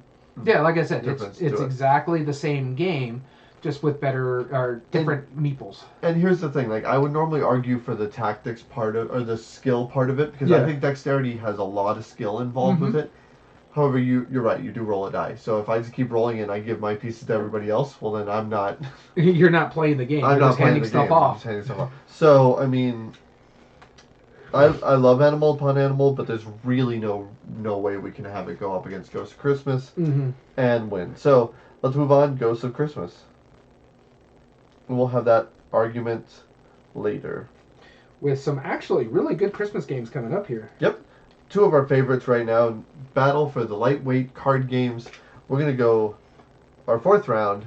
That was a short one, wasn't it? Yeah. 12 Days versus Holly Jolly. You're starting us off. You're probably going to get mine. And you're going to get mine. Probably. Which so we each own one of them. Yeah. Yeah. And not the same. I got 12 Days. There you go. All right, so 12 Days I did enjoy. It's a fun game. It's based off the 12 Days of Christmas song. And there's a... that amount of cards, I can't remember how much it is, but it's called a pyramid deck. So yeah, there's 12 geese. There's 12 geese laying. There's only one partridge in a pear tree because it's based off that. And what you're doing is you're basically going to take your hand, and you're going to give one card to the left, and then you're going to play a card, bet against other people, and whoever plays all play simultaneously. Yeah, all simultaneous. Whoever plays lowest basically is taking the points. It starts with 1 all the way to 12. Whoever plays the lowest card takes the point. It's a fun aspect, and then at the end of the game, you're not only scoring the cards that you took. If you have the most of a certain card, you actually score the points based off that card. So if I have 10 cards and you guys are splitting the other 10 cards, or have played the 10 cards, I'm getting 10 points because I had the most of the specific cards. It's interesting. I like it. It's very simple, very quick. We played this in like 10, 15 minutes. Beautiful. I love the stained glass look of this game. It is that gorgeous. Art is gorgeous. Not to say that Holly Jolly isn't gorgeous. I love the retro. I love the retro toys and ornaments that they had on there. This one was Calliope. Calliope. Yeah. Yeah. So Calliope Games. They're known for like Roll for It and some other bigger games. This one right up there with Roll for It. It's really good. Nice little filler game. A great Christmas game. I did have one issue with it, and I'll bring it up right now. It's just that sometimes you're basically beholden to the way the deck turns up, because I never saw anything below a 5. And yeah, there's only 4 fours, 3 3s, so that's 7 right there. Right. 9. There's only 10 cards less than a 5. So the odds are not in my favor to see something like that. So it's just when you play the bidding and stuff like that. And every time I tried to play the bidding game, I always got beat. So, like, my lowest card, like I said, was a 5. When I played it, I got beat by a 3 or beat by a 4. So it's kind of but honestly, it's not enough to hamper my like for this game. I did enjoy it. Honestly, I don't know how we're going to go through this, because both are really easy. Right. Well, and you also got to keep in mind, right? Like, I know you're saying, like, oh, you never got anything below a 5. Out of those cards, like, mathed out, I think it's like 84 cards or something like that in the deck. 10 of those are below 5. That's it. Yeah. So, like, that makes sense. And then going for the majorities at the end, that's where it becomes interesting. So, like, I feel like that's a good balance between it. Yeah, I'm not because we're also expending our cards to do it. Yeah, I'm not hating on it. I'm just saying, like, if I can't get points to my thing, even if I have the majorities, I'm not in it. Like, I got crushed. You and our mutual friend Dom were pretty close, a few points apart. I got 17 points out of... Right. Yeah. You got hosed. Yeah, you got, I think it was like 50 some odd points. He got like 40 something. I got 17 points. Yeah. So. Yeah. All right, the Holly Jolly, this is the game that you own. Mhm. This is about building a tree, taking ornaments, taking tinsel, and using those to draft cards that score in various ways. Mhm. Most of the cards score in ways that are the more you have of a certain kind of card, the more points it's worth. Then you have some other cards that have little special abilities, like you'll gain points for if you have the most of these, or if you have the most of this kind, then it's doubled points. Or some are just flat points, however much they are. But then you also have some cards that are face down, whether they're stocking or present cards underneath the tree. Stocking is always face down. Yeah, stocking is always face down. Presents are face up. Mm-hmm. But they're always under the tree, and you will have a choice of two of those available. And the way it works is simple. The four, sorry, the two sides. Two sides, yeah. Yeah, but the four total. And the way it works is pretty simple. The three cards that are in the middle of the tree, that make up the middle of the tree, are either tinsel or lights. And right? Mm-hmm. Tinsel or lights. Mm-hmm. And they all have a value. You're going to choose one of the face up ones that are available and place it onto the tree, covering up either a tinsel or a light.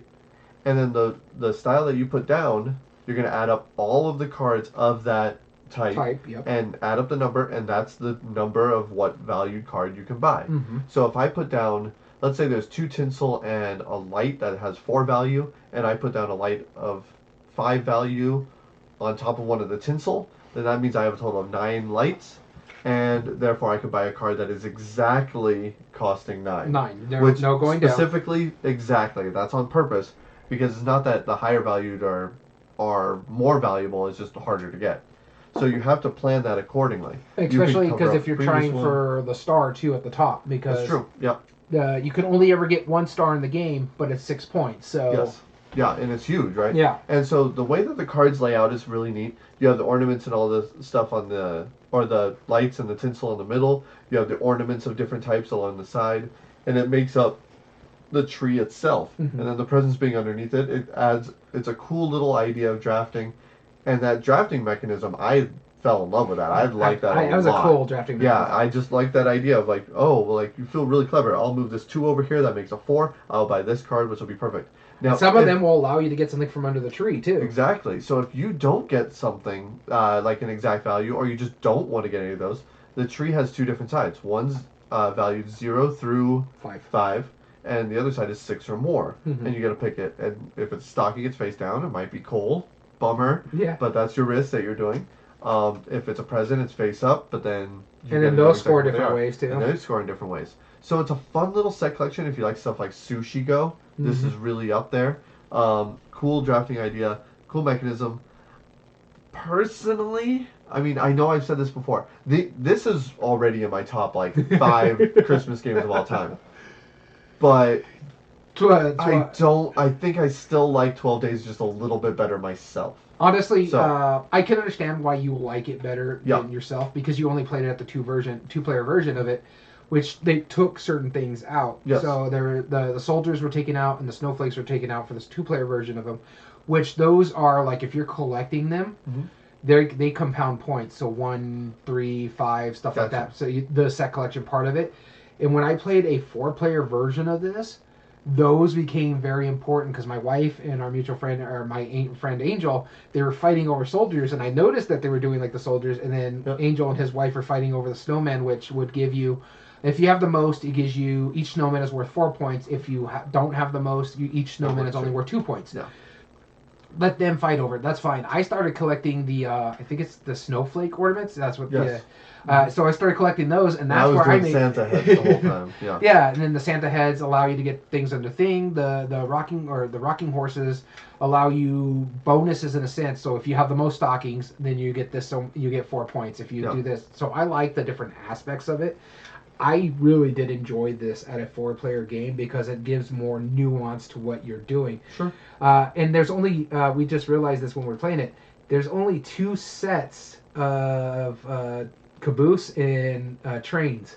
Oh wow! One I got one. Our friend Maria got an entire set, and me and my friend Angel split a set because I took a train engine because I wanted to see if a caboose would come up, and that's when we found out there's only 2 when the game was over because we went through a lot of the stack. Yeah.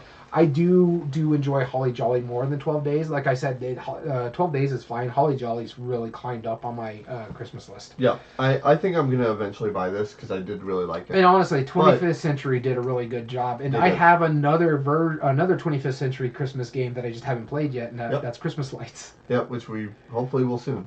All right. So let's break it down. Ease of play, I think that does go to 12 Days. 12 Days. I agree wholehandedly there. Now, replay value, now, 12 Days scales really well. I think it's like up to 6 players. Holly Jolly, I think, is only 4, maybe 5. Let me see. I can look at... Yeah, I think it was 4. 4. Okay, so 2 to 4. Yeah. And I know 12 Days is at least, it's like 3 to 5. I will say this about Holly Jolly. At a full contingent, it plays just as fast as a 2-player game. Okay, but it was still a lot longer than 12 Days. 12 Days, yeah. Yeah, 12 Days was lightning fast. But there is more variability. Although I'm not sure that you would necessarily, other than like the changes between gameplay, I don't know if that you'd necessarily see anything different from one game to another. So I think those are the same. Yeah. You're really going to see the same just as much. You only need to play it once and you know the whole whole game. No, the whole game, yeah. Yeah. Expandability, there's no expansions for either of them. The only thing that really Holly Jolly has is promo cards. Like I got the Dice Tower promos in there. Right, exactly. So promos, like we don't count. We can count them, yeah. So I mean, they have the same scale, the same 3 different player counts.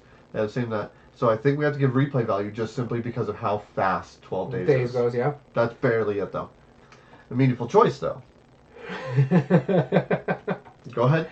Again, you can get hosed. I think there's a little bit more meaningful choice in Holly Jolly because it's pretty much open information for everything you see. Everybody knows, hey, that's your move you're going to do because it makes sense for you to go get your star because that's where you're going to get your point. Or, okay, maybe I'll do this because I could choose to go for this, but man, I'm collecting these snowflakes. Maybe I'll do this because now I can get that snowflake and now it's going to be 15 points for me rather than 7 points. There's a lot of like where you're thinking about what you're doing. You get hosed sometimes in 12 Days. Yeah, you're saying it's like 10 cards out of an 80 card deck and stuff like that. Yeah. But it's... yeah, it's kind of like the Trump suit. No, I get that, and I do agree with it. The only bad thing is that I would say about Holly Jolly as far as meaningful choice goes is that, or actually I would say this as a good thing. Like, even if you only have one choice, because there was one point where we were playing it where it's like, oh, you could do either a 2-light, or a 2-light. Yeah. And you were like, well, gee, I know which one I'm going to do. Choosing which card to cover up, though, that did matter. That mitigated that aspect. And that was already a step in the right direction. It's like, yeah, you only have one choice, but your second choice that turn, then mitigates that stuff. Yeah. And then off of that too is like, I don't like any of those ornaments out there. I can go for a present. Present of the tree. So I can choose either from the tree or thing, or hey, look, this matches this the Santa hat. I can get the Santa head, and I get a present from under the tree. So it's just really good choices in there. Sure. Yeah. I will give meaningful choice to Holly Jolly. Holly Jolly. Because brain fart. Now, game immersion. You have fun either way. That drafting is fun. The memorable moments, there is quite a few memorable moments in 12 Days when you flip the cards, like, oh, you had the one. Yeah. You know? Or you have the Santa and the Mrs. Claus card, which we didn't talk about in 12 Days yet. That's true. Is that you pretty much automatically win the trick, except you have to give that card to somebody else, which is super interesting.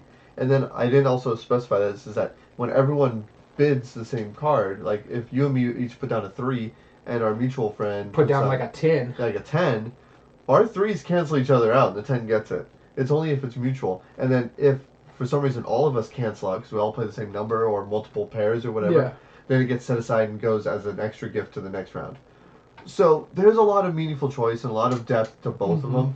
But I do think with all of the different options, I think that helps eliminate some of the arbitrary choices that 12 Days has versus Holly Jolly. So, meaningful choice. Oh, I'm sorry. I went back to meaningful choice. Game immersion, though. Just the unwrapping the present, the cards under the trees. Yeah. You know, like that's great. Like, going, all right, let's see what's in the stocking. Oh, not again. No. It's funny. That doing that my buddy only got one stocking. He got the rocking horse that doubles the points of the stocking beforehand. no. So that's why he went for a stocking and was calling him like, 2 times 0 is 0. That's right. Yeah. No, game immersion. I'll probably give it to Holly Jolly as well. All right, So now we're 2-2. Art and production. But here's the thing. Mm-hmm. Here's the thing. The art. This is what sets it bar none. This is tough because I love that stained glass look. I love. But I that also stained glass like the retro look that Holly Jolly Sure, gives too. the retro look is fine. It's good. But man, is it like All right, legitimately pretty. Here's my thing. We'll come back to the art. Don't worry about it. Okay. Pieces and component. They're both card games. Both card games. Same thing. Which has the better card quality? I think they both have the same, but I don't have 12 days with me, but I know they're both good quality cards. Yeah, good linen finish on them. Good linen finish, like they handle Shuffle really well. Shuffle really well. Yeah, it's hard to say. And the graphic design was really clear for both of them. Both of them. Yes. Yeah, so it's just going to come down to the art. In all honesty, I don't know if either one of us can agree on that. Do you prefer the art on Holly Jolly? I do. Sometimes the stained glass was hard for me to see just because my colorblind is different than your colorblind. Sure. Yeah. Okay. Then you know what? I think the only fair thing. Well, I mean, I think I'm gonna redo it though. You're gonna refresh it. Yeah. Okay. So if you're still listening with us, whether Illuminus, Mario Fanatics, or anybody else, corrupt, please let us know if you have a vote for either of those. Go check it out real quick. We're gonna refresh the votes on Facebook. Because we need your votes right now. All right, let's see. Giving it a few seconds. That's right. Here's the refresh. All right, give it a little time to load up. Yep. Let's see if any of It hasn't changed. our people are still here. No, we only had 20 We votes. had That 20, means yeah. there's 2 for each of the. Okay. So 10% is 2 votes. Yep. All right. So Not played many Christmas or other. Well, go look at the art and tell us which one you think is pretty. we just did the refresh and we got to keep moving on. So I know we will, but Mario Fanatics, by all means, voice your opinion below. I don't know if it'll unseat it unless you and honestly, unless they both do too, and Yeah. then it's gonna be really tough. So yeah, Holly Jolly moves on, but it's ooh, just barely. It's gonna be man. Holly Jolly just cannot catch a break. No, it can't. All right, so we're going into the semifinals. Going into this, we have our number 2 seed versus our number 8 seed. Dice Throne, Santa vs. Krampus versus Home Alone. All right. And then, of course, our 3 seed goes to Christmas. Facing our 5 seed. Facing our 5 seed, Holly Jolly. All right, here we go. Me? That's you. Dice Throne. Okay.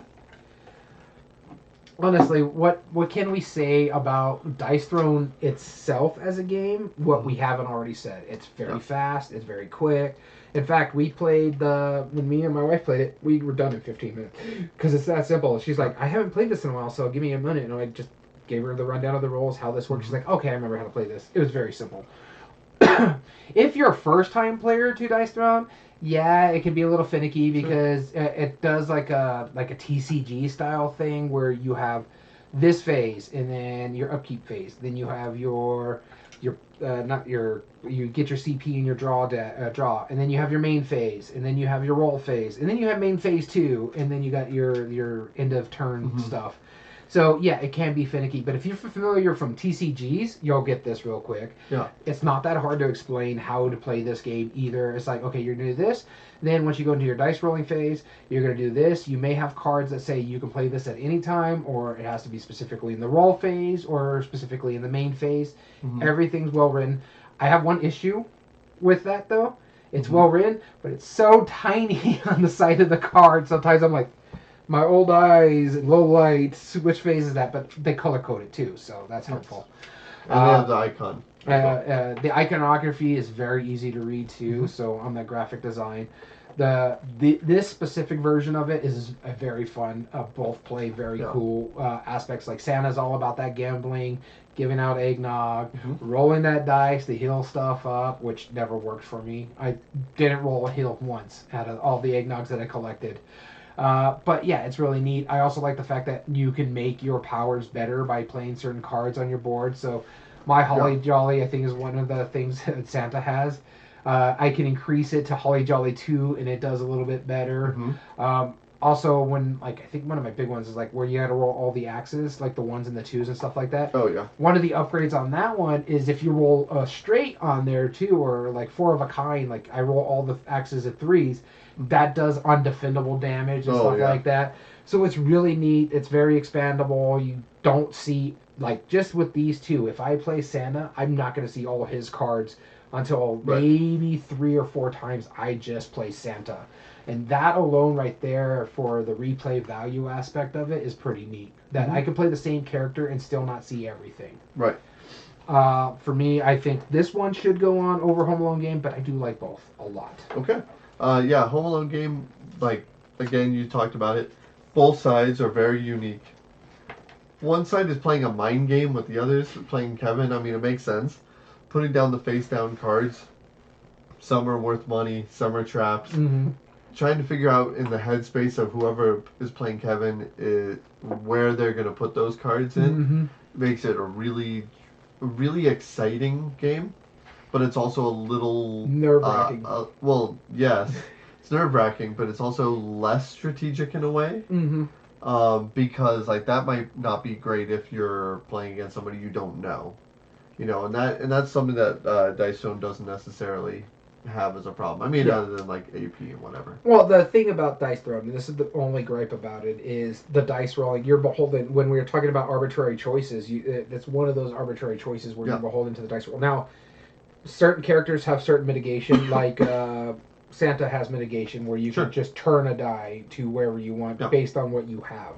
Yeah, a lot of them have stuff like that, to mitigate it. So as a whole, I mean, Dice Throne is a shoo-in to beat this, but. As just the Santa versus Krampus, I think it's still Dice Throne. I hate to say it. I think we should still break it down just in case. Yeah, I don't disagree, but I agree with you. Yeah. Are there any that are immediately obvious? I'd say Art and Production. Art and Production is Dice Throne. Yeah. Replay Value. Dice Throne. Yeah. Meaningful Choice. Dice Throne. Yeah, and it's less immersive. Yeah. But. It's yes and no. I mean, you do compared to a Home Alone game, because you're really getting into being like Merv and can't think of what the other. Sure. What is the other guy's name? Merv and Sturv. It's not Sturv. Merv is one of my favorite comedic actors back in the day, like the bit actors, and then Joe Pesci's character, Daniel Stern. Yeah. But yeah, I honestly, it's ease of play, Dice Throne, replay value, Dice Throne, meaningful choice. Dice Throne. No. Game Immersion, Dice Throne. Yeah, that's a clean sweep for me. I don't know about you. No, I would give Game Immersion to Home Alone. Okay. Personally. But that's the only one. All right, so because we forgot to do it going into this set, I forgot to give the eliminated games percentages. We only had 20%. Letters to Santa was 0% of the vote. Ugly Sweater, 0% of the vote. Animal Pawn Animal, 0% of the vote. 12 Days, 0% of the vote. And we'll get to Home Alone when we go through the last one. Cool. All right. And now we have Ghosts of Christmas versus Holly Jolly. Here we go. That has a good ring to it, doesn't it? It does, yeah. That's a nice coin to do. This is a new one, by the way, that we've. That one's me, right? This is you. Ghost of Christmas. Thank goodness. Well, I love both of these games. Yeah. But honestly, if I had to put my bias in there, the one I would pick is Ghost of Christmas, just because I do love not deck building, trick-taking games. Yep. I love them a lot. I have quite a few trick-taking games now. In fact, I think you're the only one. I mean, our friend Dom likes them, but you're the only other one who likes trick-taking almost as much as I do. Yeah, probably. I play a lot of trick-taking. I love a lot of trick-taking games. In Ghost of Christmas, like I said, I love everything aspect of it. My only gripe with Ghost of Christmas is the Tiny Tin variant should be the main game, and the bidding should be the variant. Because it even tells you, until you're familiar with this, do only the Tiny Tin variant. I'm like, that's how it should be regardless. This is such a good game. I like the fact that it's one of those... I think it's one of those Japanese trick-taking games that All Play has brought over and rethemed it, and I think this is a great theme on it, too. Again, I love Christmas Carol. The art is amazing on this. Beautiful art on it. The card stock's really good. All Play knocked it out of the park with this one. I've played some of their other games, and they've done really, really well on stuff. But this one just... it hit to a whole new level for me. I remember picking this up. We bought this. I bought it at when we went to Tucson Gaming Con when they were working with the Comic Con too. But yeah, it's such a good game. I think the only one for me personally is Holly Jolly Wins Ease of Play. Because and I love the art in this one, but I love Ghost of Christmas art better. I think there's a lot more meaningful choices, just because you're playing 3 different tricks in Ghost of Christmas. The replay value, neither one has expandability, and I think another one that replay value would be Holly Jolly, but I still think it's like 3-2 for me to Ghost of Christmas move on to face Dice Throne. Cool. Yeah, I don't disagree per se. But here's the thing. Holly Jolly had a lot more depth as far as like what choices you're making. Trick taking always follows the same general idea. Now, what makes this unique is the fact that the first player to play in either past, present, or future sets the suit, and you do have to play in that. But being able to play into a different time frame makes it just beyond. Like, that's what makes it set apart. This is a really fantastic one. But I do agree with you that the Tiny Tim variant should be the standard. Yes. Because when I play this, being slightly off in your bid is incredibly detrimental. Yes, it will destroy you. And this caused one of those things where it created a very stand-up moment in the game where when you and I played it with our group, we played it with Tiny Tim, and we all did very well. When I played it with a different group, he was like, no, we're playing it standard the way we're going to do. We're going to bid. We're going to do all that. And I was just off by my bids just enough every single time where I'd mess it up. Yeah, I was the same. And then going into the last round, I was like, you know what? I have a chance to do, because I just had a bad hand. So I was like, I have a chance to either do 0 or 1 point. And I was like, and they're already in like the 15s or whatever. Yeah. So I'm like, there's no way I can win no matter what. So I'm going to aim for 0 because I'm losing on my terms. Yeah. I make me lose. Not you. I make me lose. I decide when I'm losing. And so that was hilarious. But I had no chance to get in that last round. I will say this. I don't mind bidding trick-taking games. I was actually excited because this was a bidding my favorite trick-taking game of all time is a bidding game. Yeah, and so I was excited about this one. But the one time I played it as the bid, I will never play it as the bid again. I will always just play it as the Tiny Tim one is better. It really is. And I 100% agree with that. I get why people would prefer that, but that is a huge mark off for me. Like, that meaningful choice is done as far as I'm concerned, as far as Ghost of Christmas goes. Because it would have meaningful choice if it wasn't for that one rule. I mean, and I know every time we play it from now on, it's only going to be the Tiny Tim variant. And I agree with you. But the fact that the publishers made that the main rule, I don't think it should go on. Because that's that big of a difference for it, personally. Now, we'll break it down just to make sure. Ease of play. Holly Jolly. Holly Jolly. I agree. Replay value. Actually, Holly Jolly. Yeah, I can see that too. Ghost of Christmas is standard trick taking. My thing is when it comes to what you're saying about the meaningful choice aspect of it, to me, it's this part that knocks it. Depth of strategy, tactics, or skill. Sure, that's true. The level of trick taking is so in depth. Yeah. Versus just getting good stuff or maybe some slightly less good But I stuff. think the other 2 aspects of meaningful choice is why I would give it to Ghost of Christmas, because you do impact other people's strategy by playing certain things. If you play the trump card too, setting the trick. Yeah. And then you can't really make bad or arbitrary choices in Ghost of Christmas without trying to, force the shooting and stuff. Even then, if you're playing the Tiny Tim variant, that's a tactical thing to do too. Like, you know what? I'm going to force myself to lose this trick because, hey, I'm shooting the moon. I'm getting 6 points. Or the fact that, like, when one person wins the past, they become the leader for the future, which might change the trick. Yeah, exactly. It might change the trump. That's huge on that game. So, okay, I'll give meaningful choice to Ghost of Christmas. That's fair. Game immersion. This one's tough for me. I both games are actually fun to lose. I think Holly Jolly is a little bit more fun to lose, and it's just because sometimes if someone who's playing a trick-taking game doesn't like trick-taking games. Which one's more thematic, in your opinion? Which one's more thematic? Ghost. Ghosts. Yeah, I agree with that. Yeah, I think it's more the player interaction I like about it too, because Yeah. like when you're even with you're playing a 4-player game, it's honestly Holly Jolly can be a multiplayer solitaire because all I'm doing is like, okay, I'm gonna take that card, boom, Yep. I'm gonna do this. Okay, now I gotta pay attention. How many snowmen do you have? I don't have to worry about Well, that. because the state of the board changes so much Yeah. between your turns, you have to mentally check out until it's your turn anyway, and that's the only time you can realistically consider. But with like the game immersion aspect of it with Ghost of Christmas, yeah, you're playing in the 3 that fits to the Christmas Carol theme, as well as what I like about it too. It leads to a lot of table talk. Why would you put that there? Oh God, now I got to make sure I win the present trick because I want to set the suit for the future trick. Okay, so game immersion, you're thinking Ghost of Christmas. Ghost of Christmas and art and production. So it comes down to art and production again. Yeah, 2-2. Honestly, I mean the art and production is fine on Ghost of Christmas. The wreath tokens I don't like all that much. Yeah, I don't care for them either. It's fine. The dials for setting the honestly the it's okay. The wreath tokens are only used if you're doing the bidding version of it, and so same with the doors. If you're just doing the score track. Oh, I forgot about the little tiny doors. Yeah, you have the tiny doors. That's the impact of the bidding aspect. Honestly, I have no problem taking those out of my little Ghost of Christmas thing and just leaving the score track and the cards.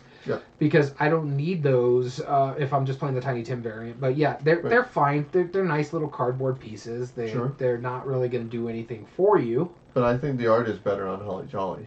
See, I like the art a lot in Ghost of Christmas. Really? I love the art in Ghost of Christmas. Now, I think the art on Ghost of Christmas. The Christmas Carol Muppet one has better art. Oh, sure, sure. But I love the art on the Ghost of Christmas. Okay, so we're coming down to art and production again. Graphic design. Pieces and components, I agree with you. Are when it comes to the actual Holly Jolly stuff, it's better. Just because I agree with you, the tokens are just kind of they're fine. Yeah, superfluous. Superfluous. There we go. Graphic design. I mean, it's hard to mess up a trick-taking game. Yeah, that's true. It's doable. Yeah. We've seen. We've seen in this list, no less. Yeah. All right, to vote again? To vote again.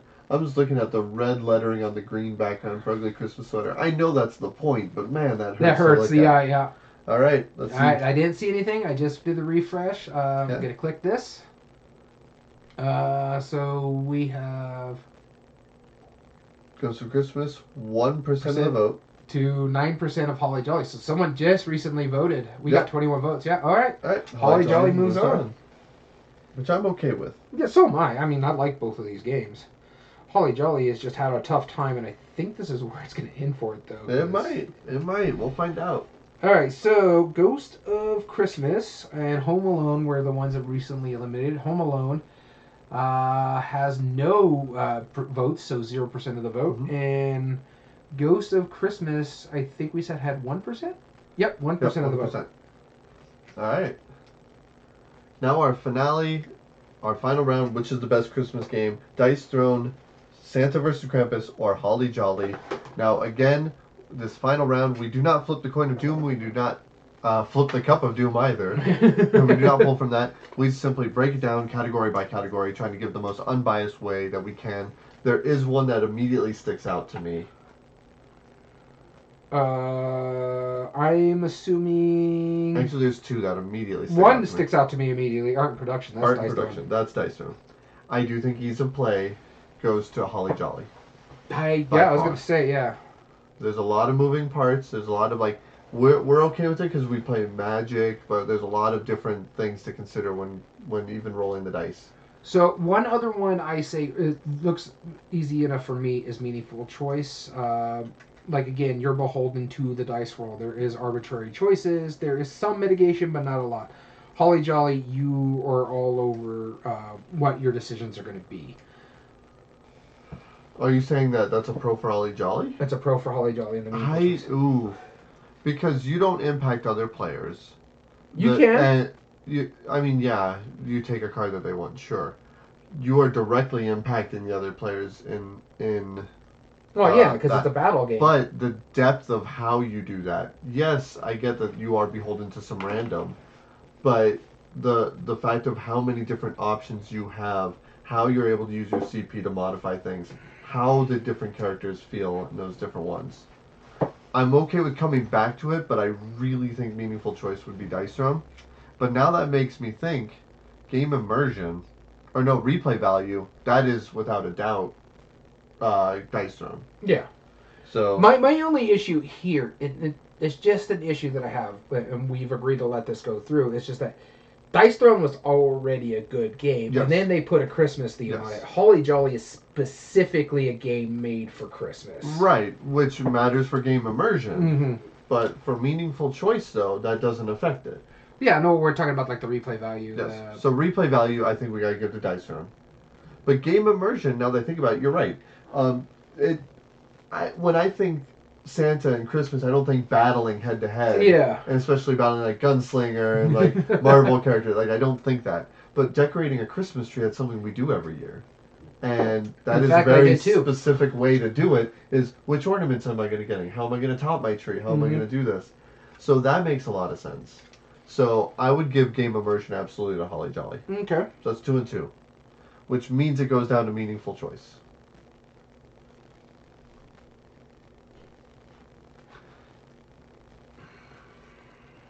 Impacting other players. Let's think about that. Well, it's a head-to-head, so it's always going to impact other players. Yes. And then if you're playing the co-op, that's going to impact other players. But not just like the fact that you're beating other players up, because that could be done like Hero Realms and Star Realms doesn't have like much player interaction or impact on other players' strategy. That's just they're your timer is all that is. Yeah. But the fact is on that is what all of the different choices you're making, is that directly impacting how the other players can play, and that very much does. If you have a heavy hitting character like Krampus, I'm gonna go lean into defense with Santa. That's gonna impact my strategy. Good luck with getting defense on strategy with Santa. I'm not gonna focus on sharing as much. I'm not going to give you the tools that you need for that. That's why I feel like that's where it's way more impactful versus, and that's why Holly Jolly, I feel, has a lot of arbitrary choices, because all of the choices are good. Yeah, but when you're saying Holly Jolly has arbitrary choices when all the choices are good. Yes. If one person's rolling better than another person is in Dice Throne, that's arbitrary choice too. Like there's some mitigation, but there's not, like if I'm throwing. But it's more dynamic. In a way, right? You know, like, because there's mitigation, there's ways to deal with it, depending on what character you have and what strategies you've prepped before. But Holly Jolly, like, it literally is like, I could probably pick a random and get a good card. Yeah, but that's not a knock to the game, because in all honesty, if you want to go with arbitrary choices, my dice rolls were kicking my butt last time, and it was based on what I was throwing. Fair enough. So, and there was like, on a defense roll, I'm rolling my dice. And if I don't get something out of that dice roll, I only get to roll it once unless I have a specific card in the CP to pay for that card to re-roll it or switch my die face and stuff like that. So not only are you beholden to the dice rolls, you're also beholden to how your deck is drawing up. So if all your good cards towards the bottom of your deck, you're not getting some of the better cards out early. Like the one that I think is like a 2 and a 3 that upgrades your defense, which gives you more dice to throw and stuff like that. Both of those were at the bottom of my deck, so there was no way I was going to be able to upgrade my defense. So it's like if you're knocking Holly Jolly for arbitrary choices, I'm beholden to dice rolls in a deck shuffle. Fair enough. No, that's a solid argument. All right, so are you saying that part's a wash? I will say meaningful choice is a wash. Because the whole category. I was talking specifically arbitrary choices. But the depth of strategy, tactics, and skills, something like that. You don't. Again, you're beholden to certain aspects. Yeah, if you play your cards right at the right time. Do I have those cards in my hand? Do I have the CP? If Krampus is blocking me from gaining CP, now I don't have the cards in my hand that I need. Or if I really need this one card, I have to sell all these other good cards to get the CP because I got blocked from getting CP because of Krampus. That's why Krampus is so fun, isn't it? He's very overpowered. What's funny is he's also supposed to be the more difficult one. Santa is just, how do I mitigate all this? Yeah, that's fair. All right, so we'll call meaningful choice a wash, which ties it up. Yeah, 2-2. And we'll go to the fan vote one more time. Nice little refresh here. I already know what it's going to be because. Yep. But it might have changed. Who knows? At 21 votes, no, it has not. It Holly not. Jolly did put up a fight. It's got 9% of the vote. Okay. Compared to Dice Throne, Santa vs. Krampus at 42%. Almost half our votes was Dice Throne, Santa Krampus. Yep. So that is the big winner. Santa vs. Krampus, Dice Throne. Good job. You won the best Christmas game. Nice. But if you want a pure Christmas game, Holly Jolly is also really good. I mean, does it really embody Christmas? No. No. Well, Holly Jolly does. Santa vs. Krampus. It's the best Christmas themed game, though. Yes. Yes. All right. Cool. Well, there you have it. Dice Throne, best Christmas game. Was that a surprise to you, actually? I'm surprised Holly Jolly went as far as it did because it went up some heavy hitters. 12 days, and then it followed that up with Ghost of Christmas, and then it had to go up against Dice Throne. Yeah. And put up a fight with Dice Throne too. But here's the thing, like out of all of these though, there's only one of them. Like Home Alone is thematic. Yes. But there's only one that I really feel Christmassy playing, and that's Holly Jolly. Holly Jolly, yeah. Well, 12 Days is right there too, but it's basically just a ladder. Yeah, it's just a bidding game. That's all it is, right? That game doesn't make me want to go. Holly Jolly actually makes you feel Christmas because you're decorating the tree, you're Yes. grabbing presents from under the tree, you have stocking, there's coal in it, maybe. Yep, and they have different values for different reasons, yeah. And I do love the art in Holly Jolly just because I love that retro aspect of it. I do have the Dice Tower promos, so those are pretty cool too. So you got like a Dice Tower, and it's got a board game, and there's one other one. I think it's a die or something like that. So, or a set of dice, that's what it is, polyhedral there you dice. go. There you go. So yeah, no, it's fun. This was actually a fun one. Next week is going to be fun too. We're going to continue our Christmas stuff. Next week is going to be stocking stuffers. Yeah, we're going to be doing chits and giggles talking about our best stocking stuffer games. Now, quick question for you. Are you going to limit to games that we can currently buy? That's my plan. Okay. I will do the same. You do however you want to do it, but that's my plan. Cool. Awesome. So, I want to thank you so much for tuning in. If you ever want to join us on a live episode, you certainly can. Like our friends Illuminous, Corrupt Edit, or Mario Fanatic. Join us at twitch.tv/everydayboardgames. And please follow us there so that way you can be notified when we go live. As well as all video re-uploads are found on YouTube under youtube.com/everydayboardgamespodcast. And if you like what we do, there are 3 things you can do to help us grow on that platform. Subscribe if you're not, like the video, and comment down below and tell us your thoughts on the subject. If you ever want to contact us directly, it's very easy. Whether it's to enter in future contest ideas, just to give us ideas for future episodes, or even just to reach out and say hi. Email us at everydayboardgames2020@gmail.com. As well as all audio versions can be found on most podcast platforms under Everyday Board Games Podcast. This includes Spotify, Google, Amazon Music, Podbean, and now Apple. All right, so we want to thank you so much for tuning in. As always, I've been your host, Daniel. And I've been your host, Daniel. And we want to thank you for listening to Everyday Board Games. And remember, every day is a good day for board gaming.